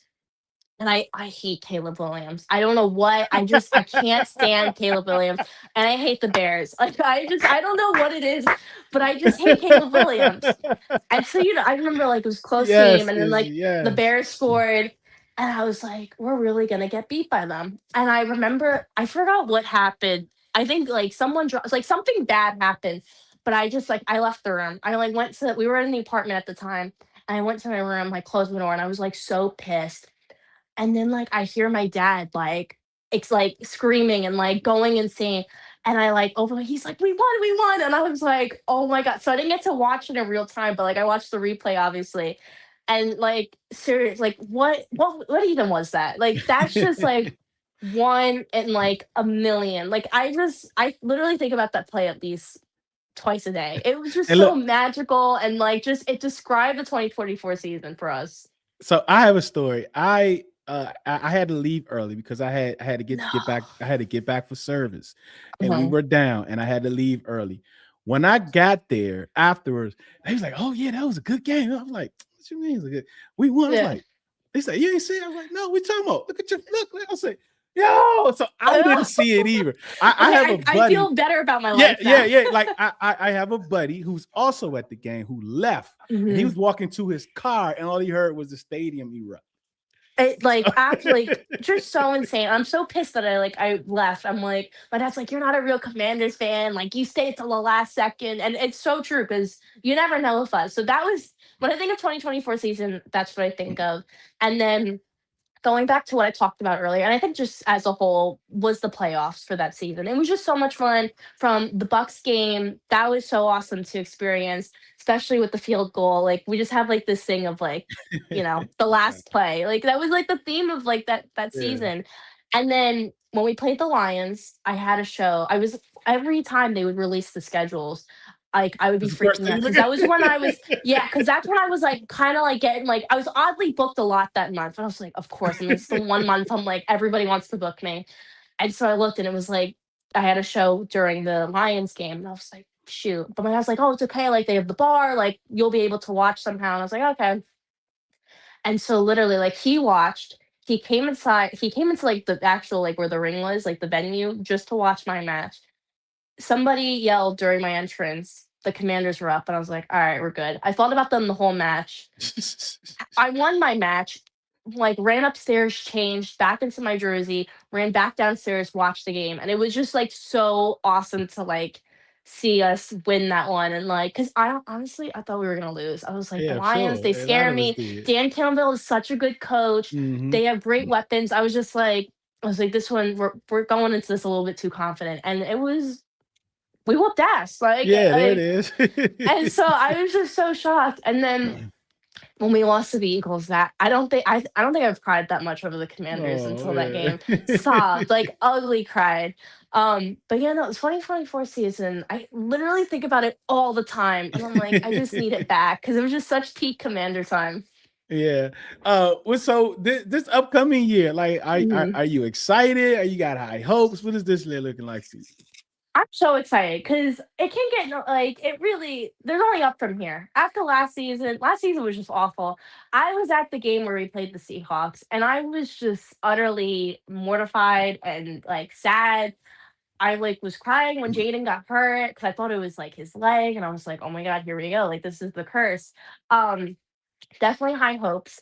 Um, we have Sonny Styles. I think he's gonna be a baller. And like I just like I keep on seeing like all the tweets from like, from training camp and everything. And I'm like, I actually because I remember like last season it was like, oh, like this might Mm, be good. This season, like the so reporters, they're feeding us with what's going on. And like yeah. I think Jaden's now locked in. I think he definitely had the sophomore slump last season. I think with Terry, like actually, because there was the whole stuff with Terry last Yeah. season. Um, I need DQ to lock in. I really do. I need Yeah, him for to sure. lock in. Yeah. Um, I think maybe breakout player Ben Sinnott. I think There it is. I have high hopes for him. I hope Yeah. so.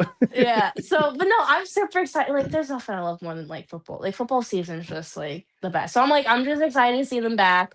We're gonna have preseason. We're gonna see what's cooking, and then we're probably gonna have like the dress rehearsal, and then we're really gonna see. Yeah. Give me like a good like Jaden to Terry, and I'm happy. You'll be And the good. preseason, Yeah, then they're I'm good. I'm like, all right, we're back. good.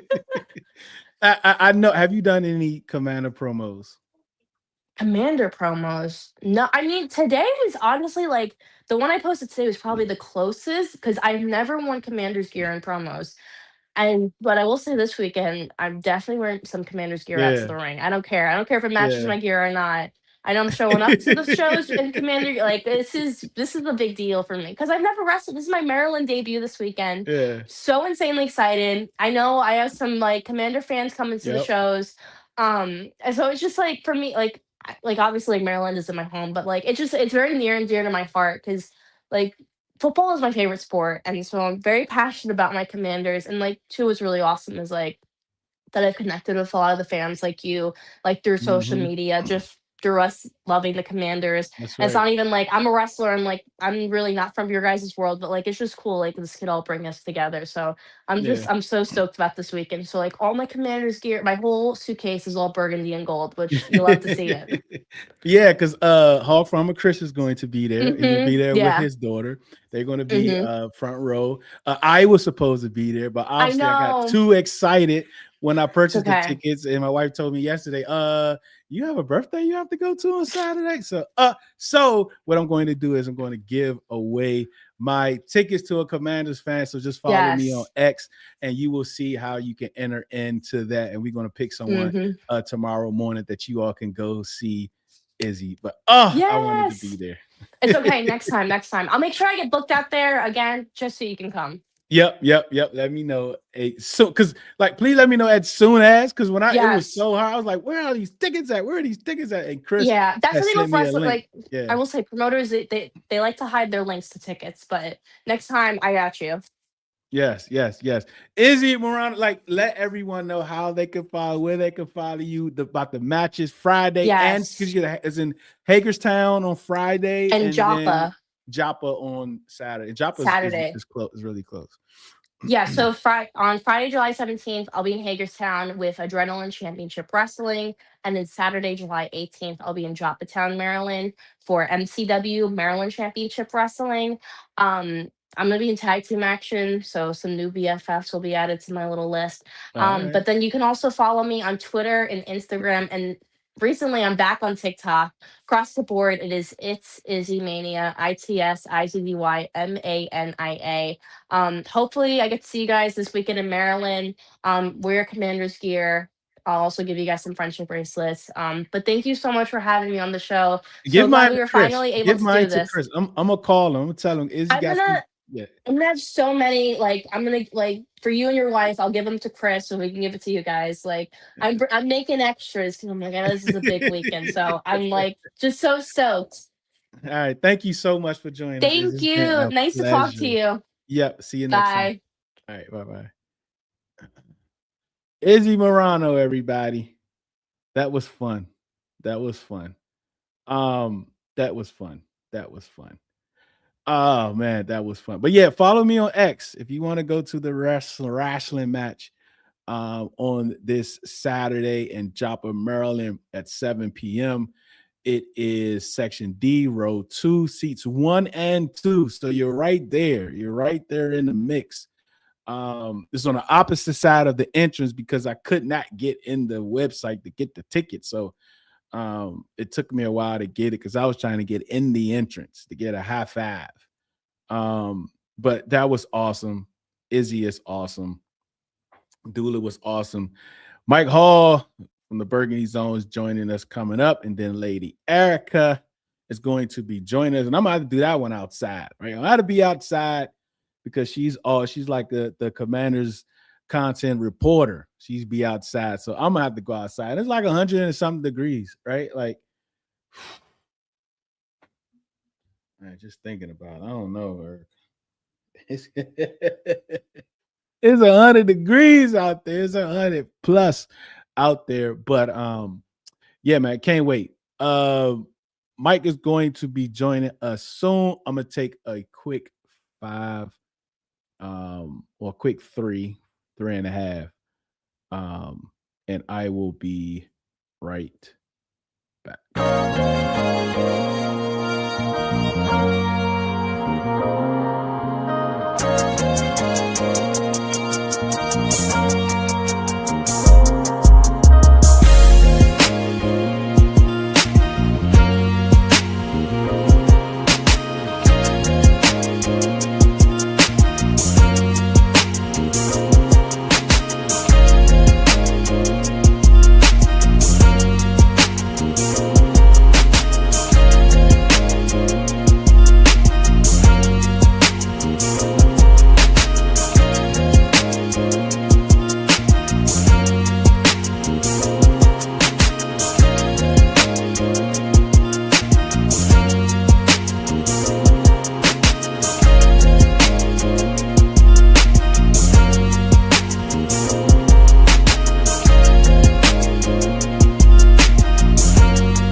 Man, we've been waiting a long time for this, baby.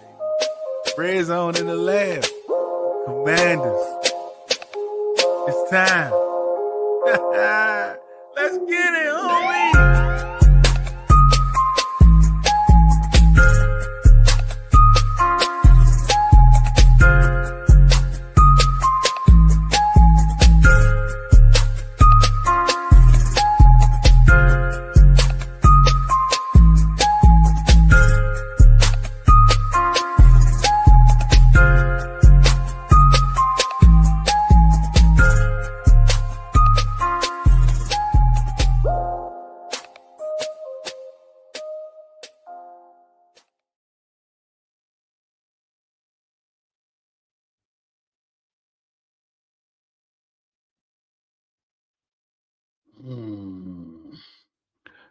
What's good? The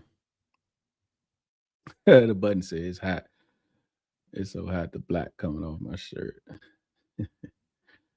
Oh man, I haven't had time to watch the quarterback, man. I haven't had time to watch it. I guess I gotta go. Well, not guess. I need to go watch it. There's some good content. Oh man. But the interesting thing about it is, like, I hear TVZ. I hear people talk about they didn't know, like, Jaden shows that a lot, right? Like, he shows that, like, he's a trash talk. Like, I don't get how people not didn't know that. right? Like even the 2024 season, like what you think he was doing? Like he was absolutely talking trash. But I didn't get that. But it said it shows more about him. Um,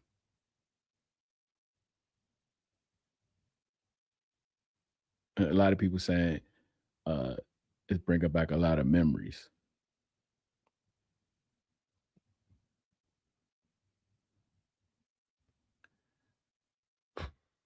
I can't see why y'all don't have basic ads.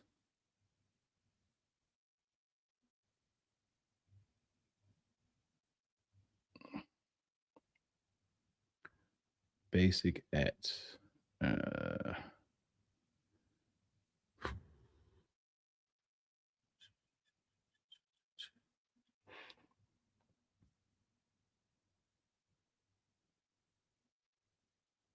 I can't wait. Like I try and we're waiting for Mike is about to be in the building in a couple minutes. We are a little early. You finished it. Okay, yeah, good. Yeah, when he told the wrong pain to shut up. It's like um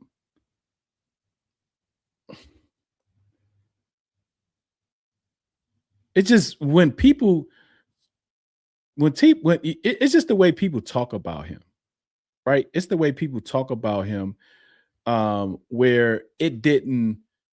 It I always believed that he was a great leader, right? And you have different types of leaders, right? You have rah rah guys. You got you know.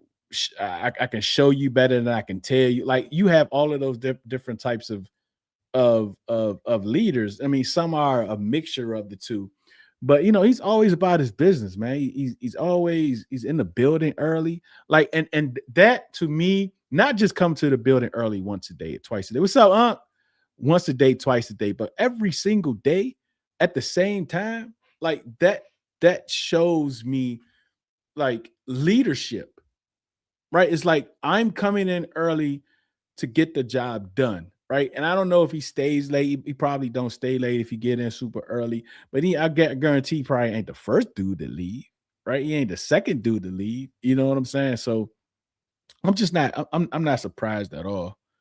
Um, it just seems like he's always to me just seemed like the leader just right off the bat. And they saying a lot of his tendencies is what they're seeing from Sonny Styles. What they're saying from Sonny Styles uh coming up.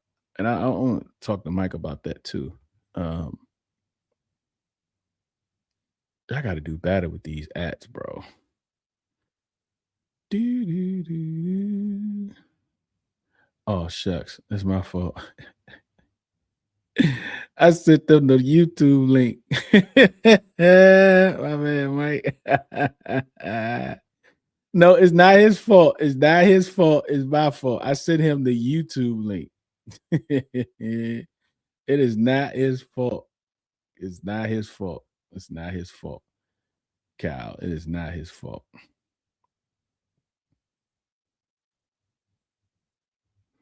All right, there it is. I sent him the wrong link. I sent him the wrong link. Absolutely my fault. It's absolutely my fault.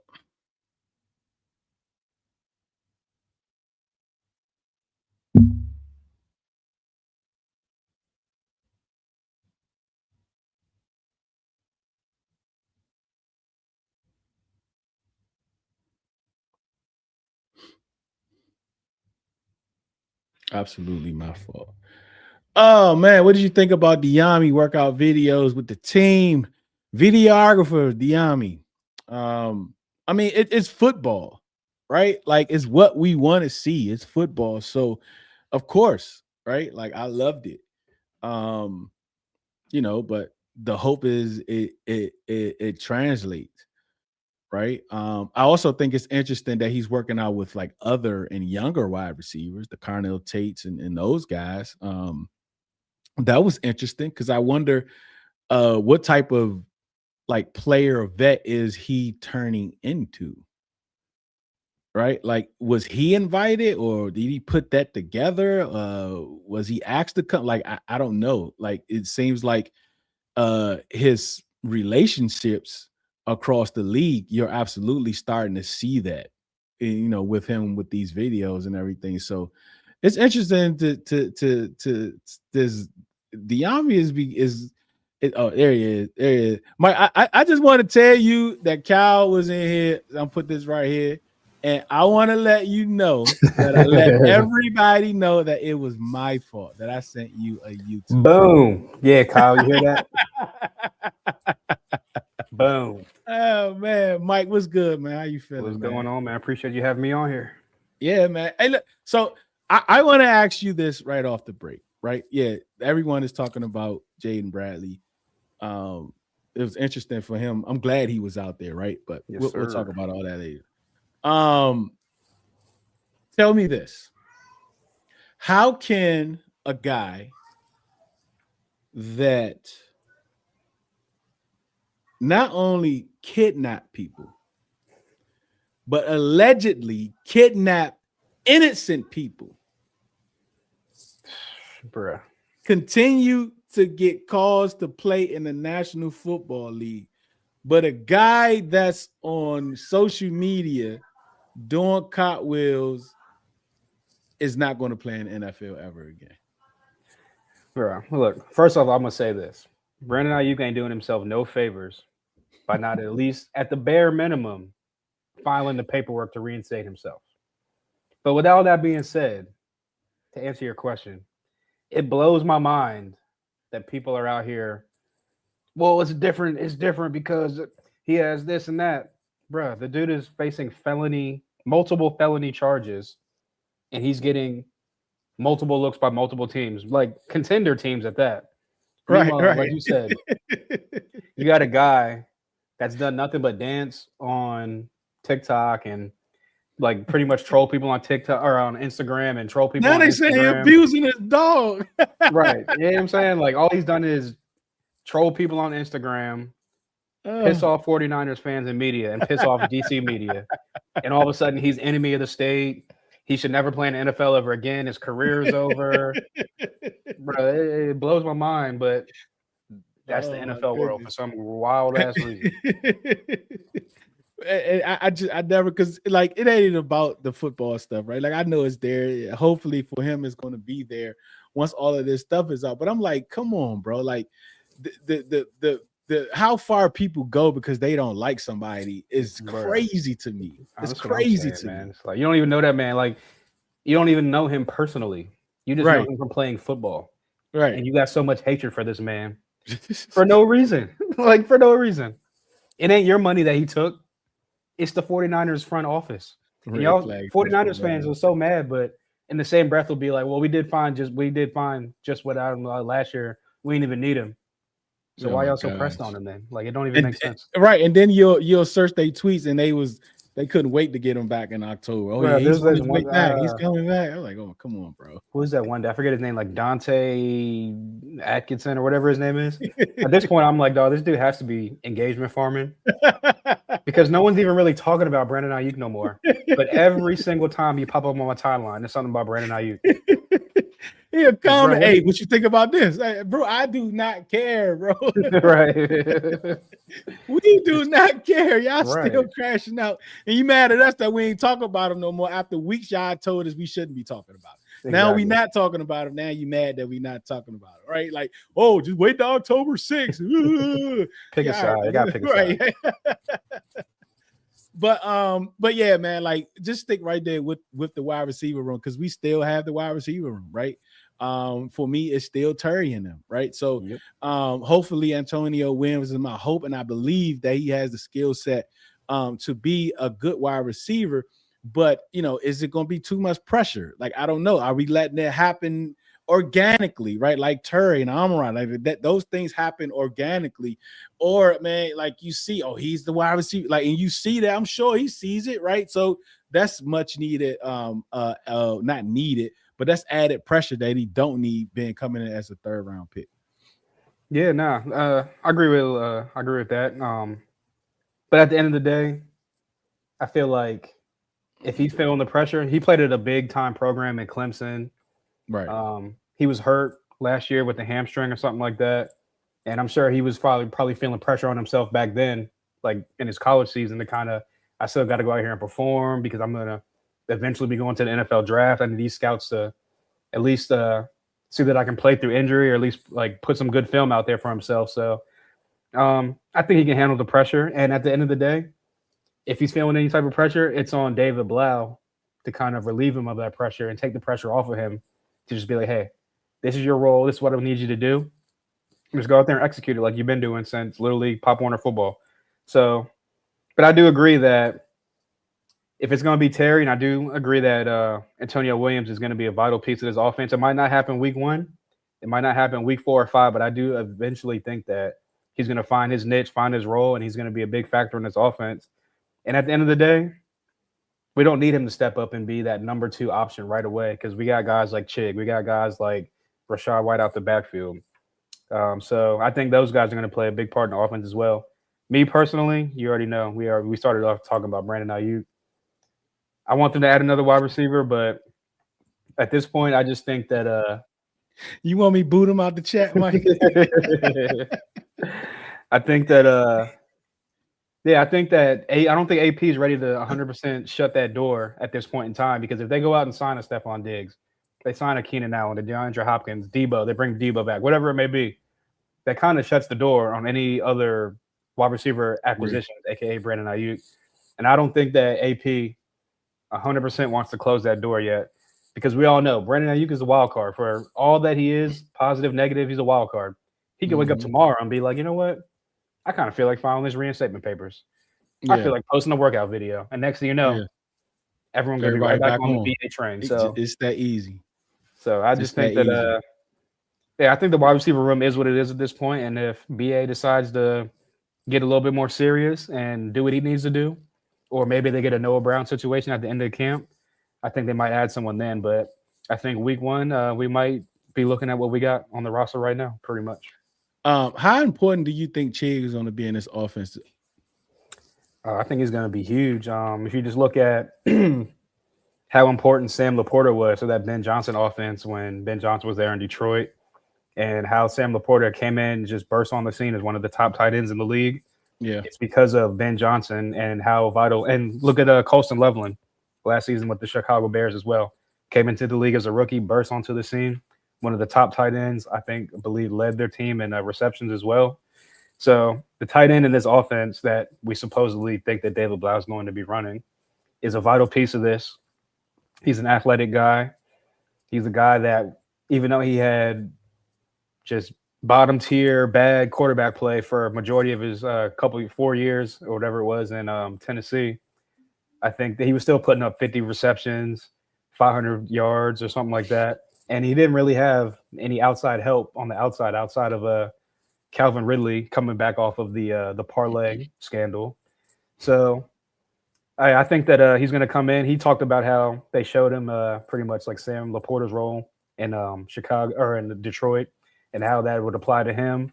I think he's more athletic than Sam Laporta. So I think that, and we know how Jaden loves his tight ends. Zach Ertz had a career resurgence when he signed here a couple years ago. So I think that Chig is going to be a big part of this offense.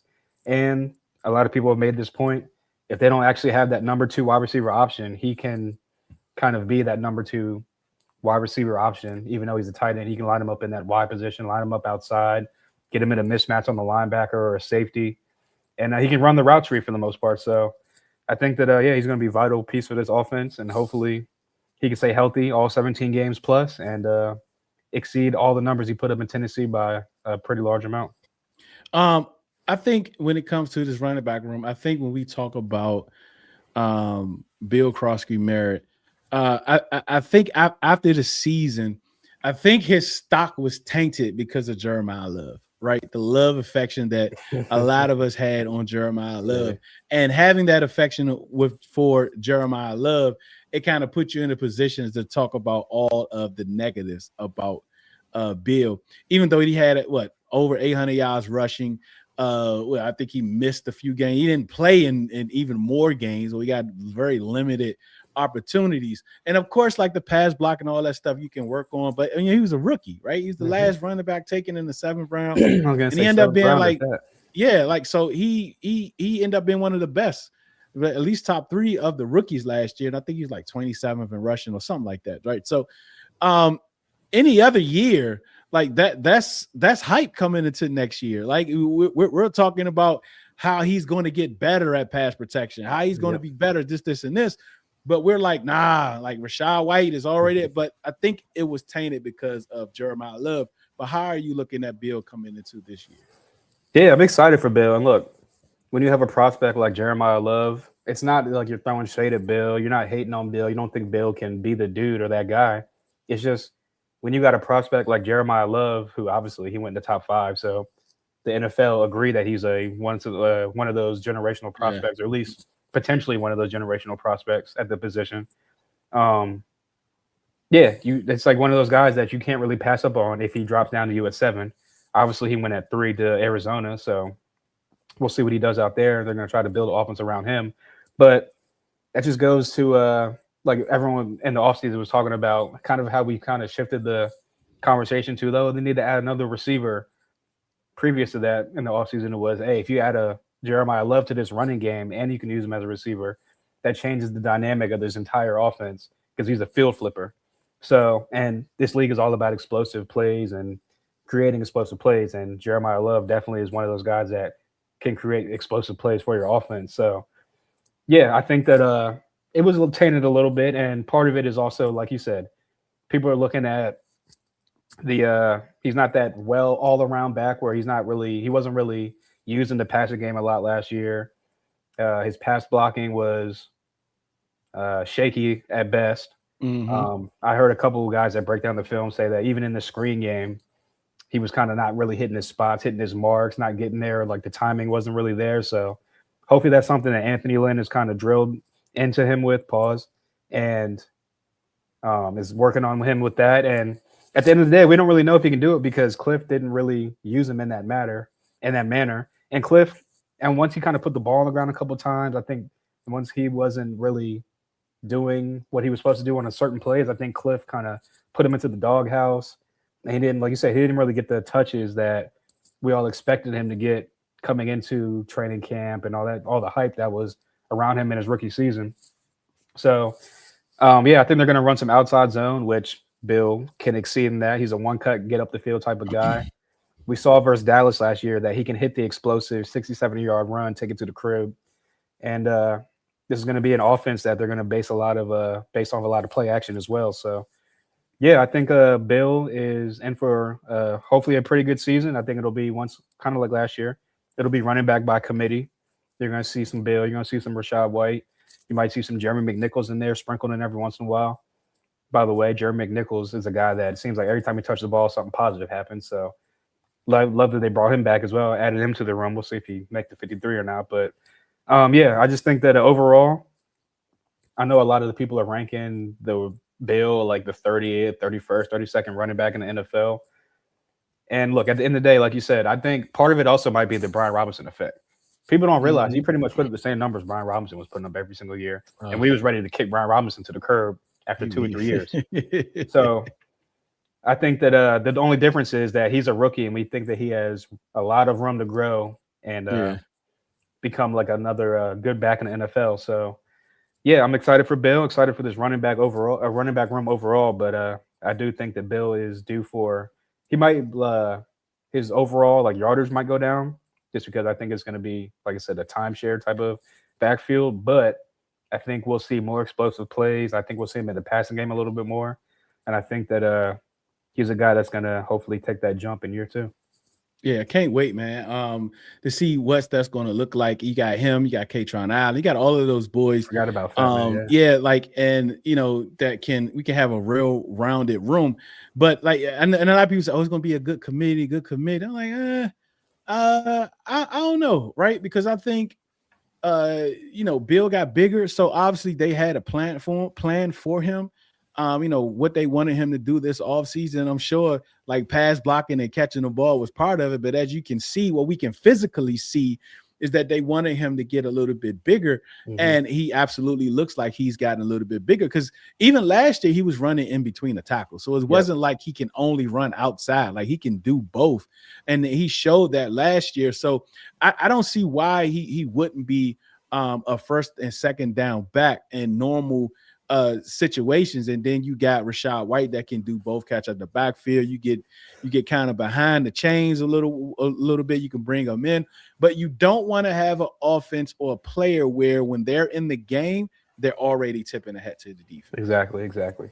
And to your point, like, I don't know why Bill was kind of getting like he's not getting that much love from the national media, from the outside people. Maybe it's the advanced analytics. Maybe it's because of the passing game and stuff like that. But if you would have told me maybe it's because he's a 7th round pick, who knows? But if you would have told me that Bijan comes in, he's drafted in the top 10 or whatever it was, he gives you 800 something yards and 8 touchdowns on the ground as a rookie, people will call that a success. But for some reason with Bill, he gives you 800 yards on the ground, 8 touchdowns. Again, the yards per carry could go up a little bit more. The advanced analytics stuff, I know, wasn't really big in his favor. But at the end of the day, yards are yards and touchdowns are touchdowns. It's about scoring points in this league. He gave you 8 touchdowns. So, any other running back, you'd be like, oh, that's a solid year. But for some reason, he gets put in all these like, oh, he's the worst starting running back in the league and da-da-da-da. I just think that's he already had that chip on his shoulder because the NCAA didn't let him play his final year in college. He went in the 7th round. He came in with that chip on his shoulder, was trying to make a name for himself last year. I think he's coming back again with that chip on his shoulder. Like, oh, y'all think I'm not that guy? I'm about to show y'all. Well, I just see somebody put a nasty. This is nasty. When it comes to the defensive side of the ball, and it comes to these linebackers, Mike, I've asked a few people, is this the most athletic linebacker room we've ever had from top to bottom? We do have some players throughout our history that was athletic, but I'm talking about the room itself from top to bottom. I don't think so, right? So the question is going to be, how are these guys going to be? How are they going to be deployed, right? You got Leo, you got Luvu, you got Sonny, you got McGee. Well, we ain't even really talk about McGee that often. Yeah, he gets lost in the mix. We talked about McGee for like 9 months straight last year. Where is McGee? And we're hardly even talking about him now. Then you got Kane Madrano, you got KO. I mean, you still got Nick Ballore, right? Like special teams. Izzy loves Nick Ballore. Like we're not. I guess you got to count him because he's part of the linebacker room, right? but like, how excited just off the strength of these guys being athletic itself, how excited are you about this linebacker group? Man, like you said, it's been like every once in a while we'll have like a LeVar Arrington. We'll have a name your athletic linebacker that's on the field, but it's only one of them and everyone else is kind of just there, kind of playing their role. And I think that for the first time and probably since I can remember watching this team in 38 years, this is the most athletic room I've ever seen. You got, like you said, Sonny Styles, combine freak, Leo Chanel, not really known, but he's going to make a name for himself coming out of Kansas City. Like you said, Jordan McGee, who we've been talking about for 2 years, like he's the next one. Now he's like kind of like at the back of the line, back of the rotation, kind of fighting for snaps. So Luvu's still there, and I think he's going to have a big year, big bounce back year. So, I think that it's going to be hard to get them all on the field at once, but I know everyone was watching quarterback lately because Jaden Daniels in there. And there was a clip when they were showing in the first episode, Cam Ward was going up against he was watching film. He was watching clips of Minnesota's film, and he was showing how they're all bunched up at the line. He was talking about how he came from college. He wasn't really watching film. He didn't know how to watch film. And he had never seen nothing like pretty much that Flores defense, how they were all bunched up at the line. But my point of that is in that little like clip, there was some down linemen. They had 4 linebackers on the field in that front. Brought them all up to the line. Had the corner and the safety up in the box as well on the outside. Linemen come upfield, get after the quarterback. All 4 of the linebackers drop into coverage He'd bring the outside blitzers, the corner and the safety on the outside as blitzers. So my point is, a lot of people are asking how many they going to get all these guys on the field.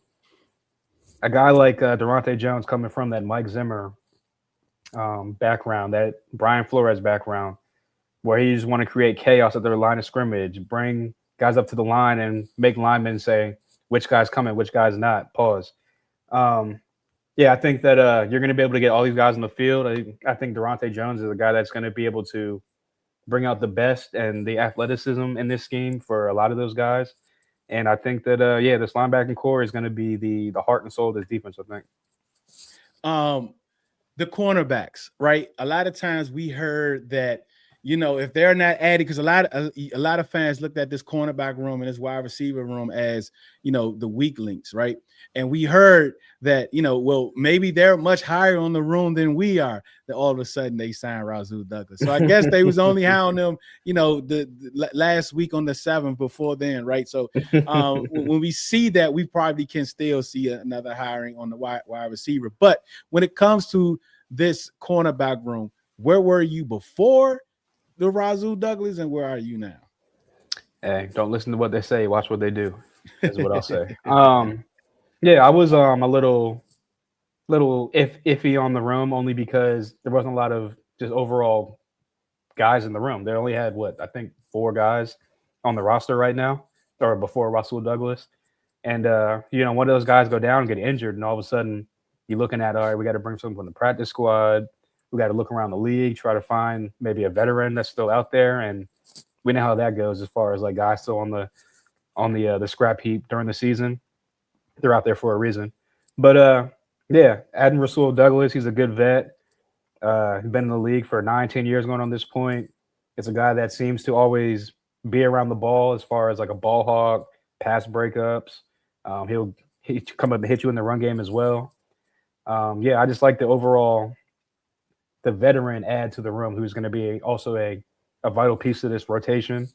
And as far as like the overall room goes, I would say it's still a little iffy, but at the same time, if you look back at what Minnesota did last year, they only had, I think, 4 cornerbacks on the roster, on the 53.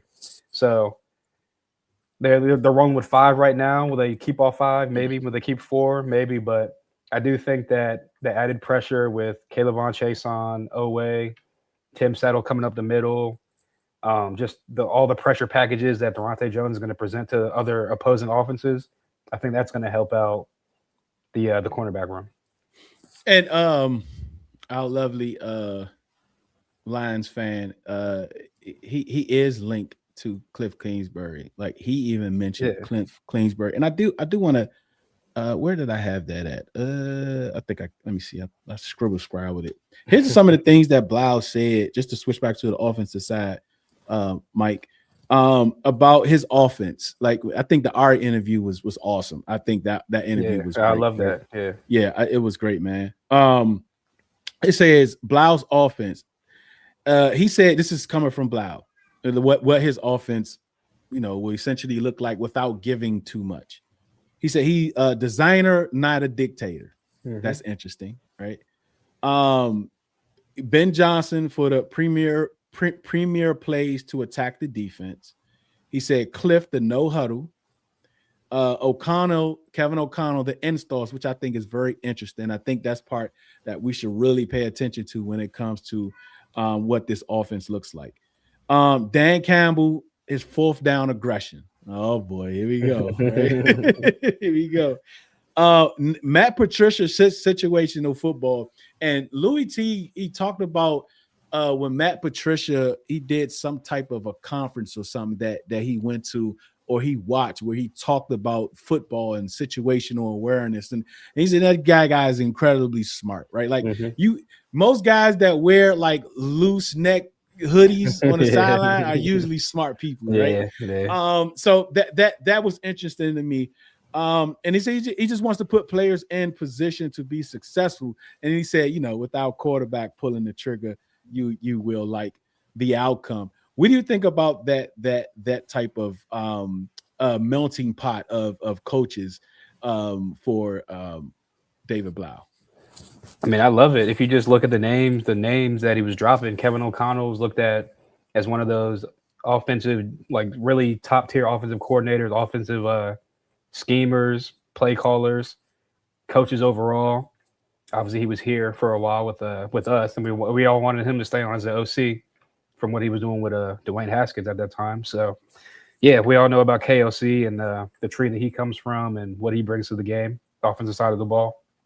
Ben Johnson obviously was one of the hottest names up and coming for Detroit and now with Chicago. You saw what he did with that offense and what he did with Caleb Williams. Even though I know a lot of people will be hating on Caleb Williams around here because of the Bears FC, but yeah, I mean you can't even like lie that Caleb Williams came out and did his thing last year, took a jump from year 1 to year 2, and I would say that's because of Ben Johnson. Obviously Dan Campbell, we all know about him and how he is a offensive, not guru or genius, but he's a pretty good play caller. I mean, he was, not that it was hard, but he was scheming us up like it was no other against us at home last year whenever they put up like 30, 40 points on us or whatever it was. And yeah, so just overall, and then obviously Cliff, like we all know about Cliff, for all the faults that his offense might have, he's a hell of a guy that's when it comes to drawing up plays and like scheming up plays and stuff like that. So just his offensive mind overall. And yeah, so I think that that melting pot of all those guys that he's going to bring to his offense, I think that, first of all, I love it because you can't really be like, okay, we're going against a David Blau offense this week. Let me go back and look at XYZ film to kind of see what he's going to do. You got to take clips from here.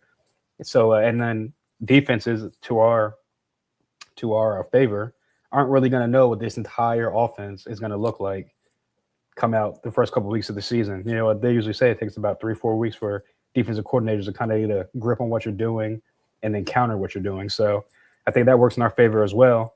And I think I like the quote where he said, I'm going to try to paraphrase it. I don't remember exactly what he said, but someone asked him about what do you want your offense to, I guess, like the finished product of what it's going to be. Mm-hmm. And pretty much his answer was, I don't think we're ever going to get there. Oof. Because his offense is always going to be evolving. And we're going to take huge chunks out of it day by day to kind of get to that end point of the offense. But it's never going to get to that end point because I want it to keep evolving day by day, week by week. So I love that about what he said as well. So, yeah, I came away from the interview thinking, I think we got us one finally. I think we got us a good one. Yeah. How confident, how long do you think it's going to take for him?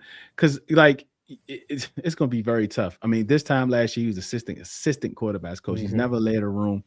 What do you think, like, how do you think he's going to look the first, I don't know, 4 or 5 games of the year? And he got some heat that's coming out. Yeah. Like you said, that schedule, the first couple of weeks of the season is hell's row. But I do think that there's going to be some ups, there's going to be some downs, there's going to be some, oh, wow, did you see that sequence of play calls? Like, that's what I love to see. And there's going to be some, it was 3rd and 2, why'd you call that? Come on, like type plays. So there's going to be some, like I said, some ups, some downs. But as fans, we're going to ride the waves. We're going to ride the highs, ride the lows. But I do think that, because he's not going to hit the ground running. Even a guy like Sean McVay, right, one of the best play callers in the league. It took him a while to kind of get the feel of things. Like, no one really hits the ground running as a play caller that's never done it before. So, but the good thing is you got the equalizer in 5 who's going to make it right more times than not. So, yeah, I think it's going to take him a little bit, but I do think by that San Francisco game, I think hopefully his footing and it's going down on the west side. Put a show out there on Monday night. I think that'll be kind of like Jaden. His kind of like hop onto the scene game was that Monday Night Football game against Cincinnati, week 3, I want to say it was last year or 2 years ago. I think David Blau was like, oh, he's one of them guys, one of them dudes. I think it's going to be Monday Night Football against San Francisco against that defense. And I think that, it's going to be a good one. I love it, man. Mike, absolutely appreciate you for joining, man, taking the time. Let everybody know how they can follow you. Yeah, you can find me on Twitter at TBZ Money Mike 301. And that's really all I post. I don't really be on Instagram like that. So yeah, just I appreciate you having me on. Keep doing your thing. You already know you killing them out here, and I'm here whenever you need me, bro. Appreciate you, man. You already know. All right, peace. Yes, sir. All right, let's get right to it.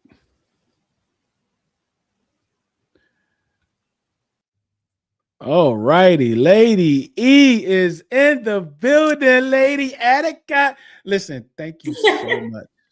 You're Thank so you welcome. so much. Not for only being here, but not making me go outside. Because I intended on. I say, Eric, she's always outside. She's always outside.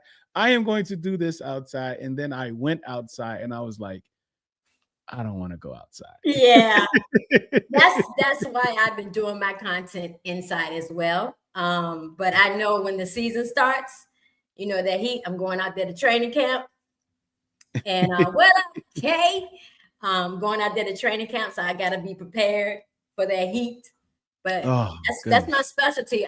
That's my goal. My goal is to get in front of the fans, feel the vibes, feel the energy. Yeah. That's it. That's it. Congratulations, not only on your show and your pod and all of the good things that you're doing on YouTube. And I was telling Kay last week, I was like there are so many content creators, commanders, content creators, podcasters, whatever. And everyone has a home base. Like mine is like X. I just started really dabbing into TikTok and Instagram.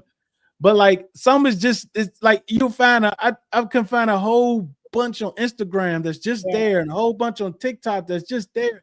There is just so many. I don't know for a fact, but we have to be the biggest content community in the NFL. Yeah, that's love though, for real. That's love. How did you find me? You found me on Instagram? On Instagram, probably all just like Kay. Well, Asia, she just came out of nowhere, just started crashing out on people on X. So that's how I ended up finding Asia. But on Instagram is where I saw I think I saw Kay on YouTube. On YouTube, I think, and she popped up in the show, and I seen her and she commented on the show. And then I guess from her, maybe I saw you pop out. I was like, wow, it's just so many, man. But that's ladies in the building. Ladies yeah, for sure. For sure. All right, let's talk about the offensive line. Let's talk about Tunsil, because I saw, I don't know if it was last week or week before last, when you was talking about the offensive line. Why do you think the national media is so low on us? They always been. They never give us credit for anything. That's true. I'm serious. I mean, and even when Trent Williams was here, they didn't really give us credit. They would give us credit for specific players, not the whole line. And I think for us, they don't know what to expect, because we just starting to come into our own. And so they're gonna finally see what it looks like to have a solid offensive line. What I like about our offensive line is that there's chemistry there. They play together. Yeah, we got Nick Allegretti as a center, but I truly believe in him. I do. I don't know why, but I have a feeling that he's going to gel well. But what's most important, and what I try to get people to understand on my channel, is it's more than just talent. You know what I mean? It takes chemistry, it takes discipline, it takes a lot of other things to make you a solid, good player. And what I see in that offensive line is solid, good dudes that know how to ball. And another thing is they got fire behind them. Yeah, there it is. They love, you hear them talk about it. They love protecting for him, blocking for him. And so I just don't think the media never gives us credit. I mean, look at what's happening now in this season, Right. They're not even putting us up there. The JD what top, he wasn't even top 10, and right, he's just outside, right. And I think for me, I'm getting ready to do a video about that. What makes a top 10 quarterback. And I'm not going to be talking about stats. I'm not talking about anything. I'm talking about the leadership, the development, the chemistry, and all that good stuff that makes a good quarterback. And that's what you see in Jaden.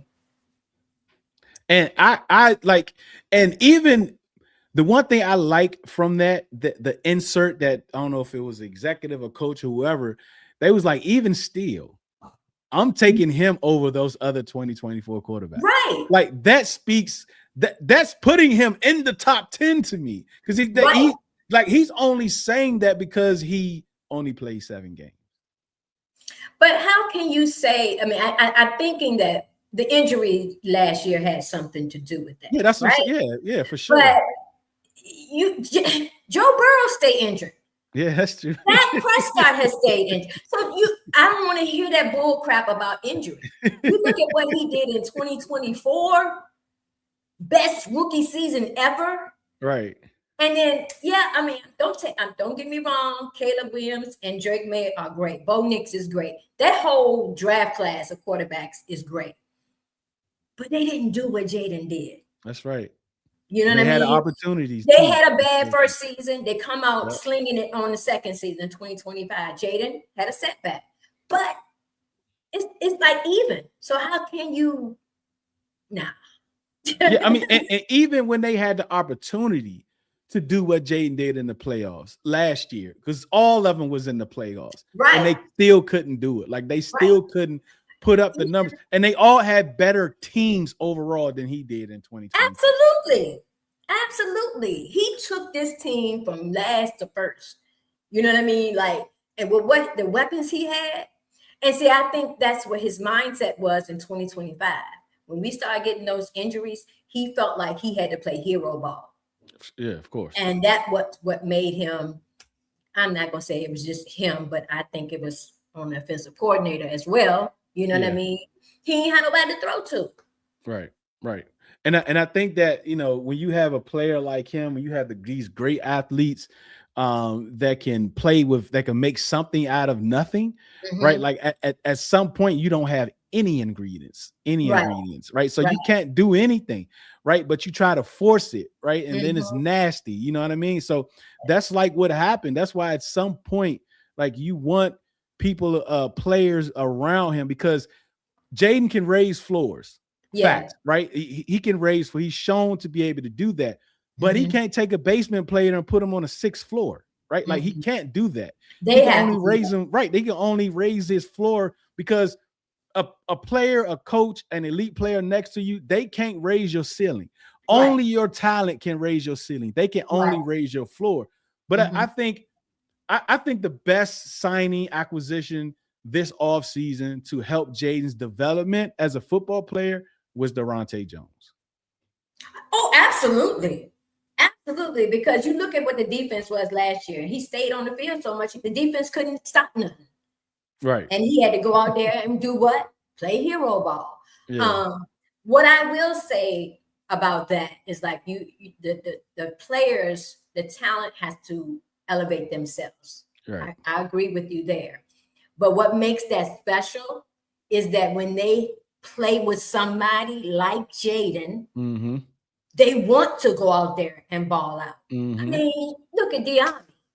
He been here how long? And that was the best season we ever seen him. Granted, it was playoff Diami, but playoff Diami. You know, the thing is that when you have a quarterback like that, and you got people that want to come and play with him, they are ready to elevate their game. They're going to do what's necessary. Oh, for sure. So, for sure. You know, I think that plays a part. Yeah, I want a 14th floor guy like Terry, so he can take him to the penthouse. Like Jaden could take Terry to the penthouse, and we saw him do that, right? Like so. When it comes to this defense, and these edge rushes, these pass rushes, these defensive ends, these outside linebackers, however it is that these folks want to label these guys, how exciting do you think the change from what we've seen over the last X amount? I mean, since the first, I mean the first rounders, the 4 first rounders, from then until what this like John Allen, right. What's the difference you think, or what's going to be the difference between these guys and those former first round picks? Honestly, it's the scheme. Yeah, I think that this team, this defense, I don't think Washington fans has ever seen anything like it. What we're going to see, I don't think we have. We've seen it on other teams. but we've never experienced it. And you can tell when you like listening to Menahue on Defense podcast, when he was interviewed, he was just talking about how hard, what is his name? The defensive line coach, Henderson. Yeah, Coach Henny. Yeah, him and Javon Kinlaw. All of them were talking about how hard he's making them work. Yeah. You know what I mean? Like, it's, you gotta put in the work. And I'm stupid excited about seeing this defense, especially that line, man. Yeah. And I saw that you asked a question about the secondary. I'm big on, when we got a good front seven, that makes the secondary job easier. For sure. I was a little worried before Rasul came in, but I'm okay now. But I still believe in the dogs that we got. We got some dogs up front, and then you got them linebackers behind them. Like, come on. Yeah. Who you gonna block? Yeah. I'm excited to see that because I think it matches up very well. Even if you're looking at the secondary as being the weakest room, fine, I get it, right? But when you have on paper a very strong front seven, the D tackles, the trenches is very strong, the edge rushes, the edge is strong, the linebackers are strong. So if those guys are putting pressure on the offense, that should make it easier in the passing game for the defensive backs. Absolutely. We're probably going to see, hopefully we'll see more interceptions. Yeah, hopefully, right? But we got guys back like, Rasul catches them, Mikey, like, right. What do you think about the running backs? Do you think it's going to be a running back by committee? Do you think it's going to be a camp battle? Who's going to be RB1? How are you looking at the running backs?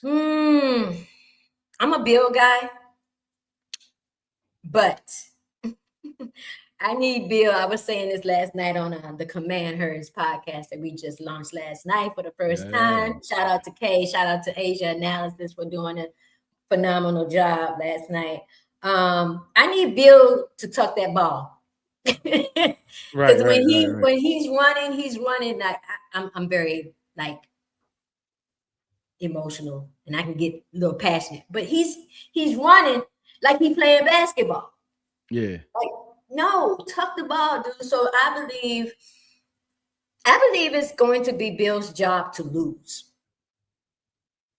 That's just it. Yeah. Rashad White, I just, I watch other teams and I know who they are, but I just watched his tape and I love what I saw. I love what I saw, that he gets stronger as the game goes on. You know what I mean? When he came in for Bucky Irvin in Tampa Bay, when Bucky Irvin got hurt, he was balling. You know what I mean? I just think that he needs a good opportunity to showcase his talents in Washington. But I think that it's going to be it might be a competition. If Bill messes up during camp, he's going to lose it. And I'm excited to see these guys work. I'm excited to see the competition. Got Katron Allen. I like Jerome Ford, Jerry McNuggets. He's coming back. I think he had top 2 of the best runs from last year that NFL put out. Was that Jerome? Jeremy McNichols. That run he had last year. Oh my God. Yeah, that was crazy exciting. He ran him over. Crazy. Yeah, that was crazy exciting. So when it comes to the tight ends, right? Chig, everyone is talking about Chig. He's ready to take that next step. I am looking for him to be a top 10, top 7 tight end after this year with Jaden, because we know how he like to spam Ertz, and sometimes that button gets stuck with Ertz, but you ain't got to worry about that button getting stuck with Chig. So I absolutely think that that's going to be Jaden's favorite target. I think he's going to lead the team in targets. Between him and Terry. But the other guys, right? Bates, Sennett, the guy I don't like naming because for some reason he's always getting more time than Sennett, so I'm trying to like put him off the team. Yes, him. And then the model, right? That did the jerseys or whatever, right? Yeah. But what do you think? Like, what do we need to see out of Sennett to justify his draft status? Consistency. When his number is called, whether it's blocking, whether it's a fullback, halfback, whatever, consistency. And I guarantee you he would get more time on the field. I think he has a lot of speed. I think people sleeping on that speed. I watched him at Kansas State and he was a dog against. Yeah. But I think with him it's consistency. Last year he didn't get an opportunity to really, well, who did really? Because we had a bum trash squad. But I just think that scheme that Cliff was running wasn't fit for Ben. And now is his opportunity to go out there and make it happen. And I just need from him, I need to see consistent. I already know he a dog. I already know he can ball. But when your number is called, are you gonna go out there and make it happen? Yeah. Yeah. I mean, how do you think they're looking at him? Like, how do you think David Blau is looking at him this upcoming year? I don't know.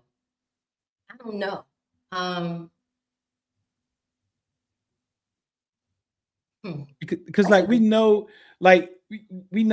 Adam Peters wanted when he drafted him, like Kyle Juszczyk, right? And like you saw him at Kansas State, right? Like he a lot of his play, like where he played out of the backfield more often than that, right? Because when I first watched him, I was like, oh, this reminds me of Cooley, because that's what Cooley did. He did a lot of the H-back stuff too. Coming out of the backfield, stretching and play action and things like that, getting up the seam. So hopefully being under center is going to force that into this offense. You know what? You're right. I didn't even think about being under center. You know what I mean? I'm so busy focused on how we played last year and how he can fit in, but I didn't even think about that. I think it's going to definitely open up some lanes for him being in the backfield. Definitely. You know what I mean? Just like with Luke, you know, for some reason Luke was always open. The same thing may just happen with Ben Sinnott. Yeah, that's what I'm hoping for him, man. Like, I'm glad he was out there with Jaden in California, right? Oh my gosh, I'm glad he was out there. John Bates. Yep. Luke was out there. Everybody was out there. Yeah, it was good. It was good. Even Van Jefferson was out there. Yeah. I am loving it, hands down. I am loving it. So like let's go to the wide receiver room. Let's talk about Van Jefferson and Terry and those guys. As of right now, just based off of last year's production, right? How confident are you in the wide receiver room? I'm confident. Okay. I am. I like what we have in the room. I was one that wanted Brandon Ayuk. But we saw how he started acting, and so I can't, I can't have that, and we can't have Jaden trying to control his boy. Right. Jaden needs to focus, Right. But I am very comfortable. I like Antonio Williams as our number 2. Yeah. I like Treylon Burks, and the reason I like Treylon Burks is that I'm always like the underdog type person. And so I don't think he really had a good opportunity to play with Jaden last year. Will he get back to that number 1 draft pick status type play like that? I don't think so. But he could be a solid player, a big body receiver for us in that end zone. We already know he's good with his hands. You know what I mean? I just didn't think that he was utilized well last year.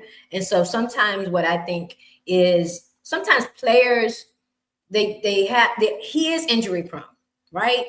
But sometimes players just need a change of scenery, a new opportunity. And I did a video on that because, he definitely enjoys being in this wide receiver room, and, iron sharpens iron. So, and he loves the wide receiver coach. So I'm excited to see what he can do. I know that the opportunity for him is going to be huge for him, especially in the end zone. Yeah, for sure. I'm hoping that he's successful because we don't have another big body receiver like him, Yeah. What can you say? She don't trust Burks. I mean, it's like it's the facts, right? Because like I'm not a what if person, right? And we have a lot of what ifisms and with this wide receiver room, because I like basing things off of at least the last 2 years of production, right? Right. And the thing with Burks is he has the tools. If he walk into a room, oh yeah, he's absolutely a wide receiver. Yeah. Right, like he has he has the athletic makeup, right? And I loved him in college. It was sad that he came into the situation that he came into. Right. You know, they wanted him to be a big body guy like AJ Brown, where in college he Right. was in the slot. Like he was more of a Debo type guy in college, right, than what he was AJ Brown. But like it's always been injuries, right? He get on the road and he get injured. Just like last training camp, like he was looking really impressive with the Titans, and then what? He gets hurt, right? He comes here looking really good, then all of a sudden he can't go, and then he get hurt again. So it's like, I mean, I'm trying to take history and I'm trying to make a clean take on projection, right? But we're getting closer to training camp. So as closer we get, the more our fandom becomes intelligent, right? And we starting to get into Ashburn syndrome and believing something that we're hoping. But that's where I am when it comes to a lot of, not just him, well, I right? get ready to say you can say that about all of our teams because everybody was hurt last year, you know. Yeah. I mean, it's just like the thing with Terry. You know, we saw the impact that it had on him missing camp last year because he looked better after he came back fully than when he was in the beginning of the year, right? Like, so you can take what you saw at the end of last year, be like, oh yeah, Terry is looking like he's gonna continue what we saw the previous year. And then you got Diami, you got videographer Diami, right? Like the love and the affection that the fans have for him. But like you said, the fact that it was in the playoffs, and even in that playoff game, he went back to the old Diami and he got a turnover, right? Yeah, so it's it's like the Philly game. Yeah, so it's like, I mean, I just of course I'm going to back my guys 100%, but I'm talking to you. I ain't on the timeline. We got about 3 or 4 49er fans in here, so we can be honest at home. Like we can be honest in the house, right? We can be honest in the house, right? But that's kind of like where I am with the wide receiver room for sure. So how do you feel about Van Jefferson? Like even with Van Jefferson, I mean, like he had a really good year like 5-6 years ago. Right. So like he looks the part, right? He got the sleeveless shirts, like got the guns popping out, right? Running Chris Ross looking good. You got the head coach talking about you. But the fact of the matter is the last 2 years wasn't impressive. But again, it depends where you want him at, right? If you're looking at him to be wide receiver 2, I don't know.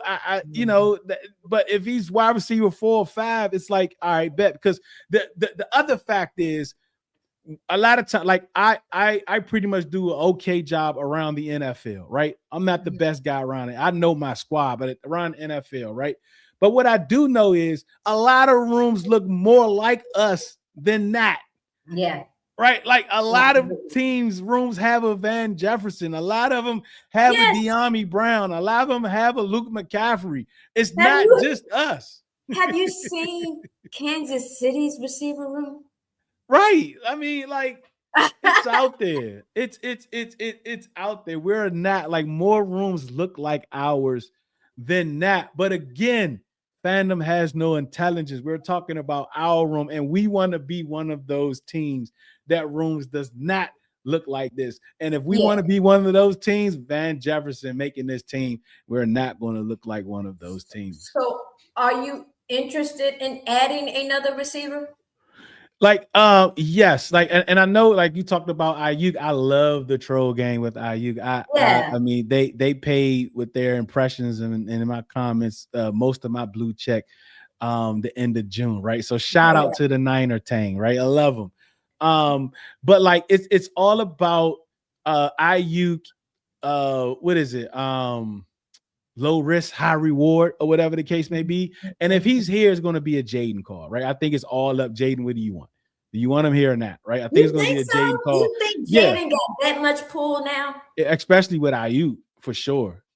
Like, because he makes absolute sense, right? It's not like he's bringing in a Martavius Bryant, right? Like Dan Quinn did, you know what I mean? Like just trying to, or the other guy from the Cowboys we had last year that we know not gonna make the team. Like he's just trying to get them their last check, right? Mm-hmm. But the thing with Ayuk is I can look at it as all right, before the contract stuff, he was not like this, right? The players talk about how he was a lead in the locker room, Yes. how even during when he was out, he was still like in the meeting rooms helping the young receivers. This is all the stuff he was doing before the contract stuff. So if you want to say that's not him no more, all right, cool. But we don't actually know that.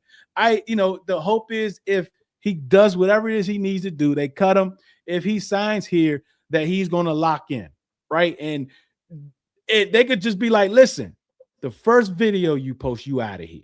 Well, he already said he gonna keep doing it. Yeah, but I just think he's crashing out. Yeah, but even still, but like if Washington has a structure, because I don't know. Yeah, for sure. You pay attention to it. When everybody posts, everybody's posting at the same time. Then you'll see them. Like yeah, and the thing is that like you a lot of times when you have that type of structure, you have that type of culture, like you want it to be tested. Right, you wanted to be tested because you want to see exactly where you are, and I think it was tested last year. And for the most part, everyone that's still there is still intact. Right, everyone in there still believes. Like Dan Quinn has done a great job having these guys to continue to believe, even though what happened last year. Right, he still has these guys believing. So like when you have that, if Jaden is like, man, look, give him a chance, whatever, and Peter said, hey, everybody needs a second chance. I mean, he said that 3 months ago, but he still said it. But even still, if they do decide to do that and they say, listen, the first time you do this, you out of there. And he's absolutely probably not going to ever play again. Right. So, but that's a, low risk, high reward type thing because he's 26. If you can get anything close to 2023, you're going to be in a good position. And how long that's going to take, though? You know what I'm saying? Yeah, it's going to take a while. Between being in shape and in football shape. Yeah, it's going to take a while. He absolutely going to be ready by October 6th. I know that. Oh, I know that for sure. That might be his first game back. And then you got the booty bandit, right? You got the booty bandit. But one thing we know about him is that he never allows off-field stuff to affect his football, right? Through his career, like it never affects him on the field, right? And he's good in the locker room. You never heard anything. Yeah, most definitely. I mean? So I would take Diggs in a heartbeat. Keenan Allen, he's not coming on the East Coast. You can hang that up. Tyreek Hill, I don't even know if he has ligaments or whatever. That's what I was getting ready to say. That knee, if he's even going to play. They talking about Ayuk's knee. No. Right. And everybody else is just like, there are no other needle movers at all. But, if I would have had a choice between all of those that are left over, it would be Diggs, then Ayuk. At first it was Ayuk, then Diggs. I just didn't like how he said he's gonna play against the 49ers and then go on AR. I wouldn't be, I wouldn't be surprised if he do that. If he be a good boy, week 6, put up 200 yards and say, I ain't trying to do this no more. Because if this does happen this way and he shows out against the 49ers, he's going to troll. Oh my God. It's going to be nasty. He probably put that in his contract. He said, if we win against San Francisco, October 6th, yeah, he's probably going to ask them, hey, can I troll? Yeah. That's probably going to be a part of his contract. Hey, I don't mind sitting back, but the day that we beat San Francisco, I'm going in. So you got to take it, right? All right, bet. You help us get a win on Monday night on the West Coast? Yeah, sure. Go ahead. Have fun. Yes, I would definitely be right there with you, trolling them right there with you. And I'm sure the media team, like you can imagine the type of content or clips that they would have over this whole off season. They've been doing a phenomenal job. Yes, that's for sure. Lady Erka, this has been great. This has been wonderful. Hopefully I get to meet you at training camp one of the days. If you're going to be there. Day.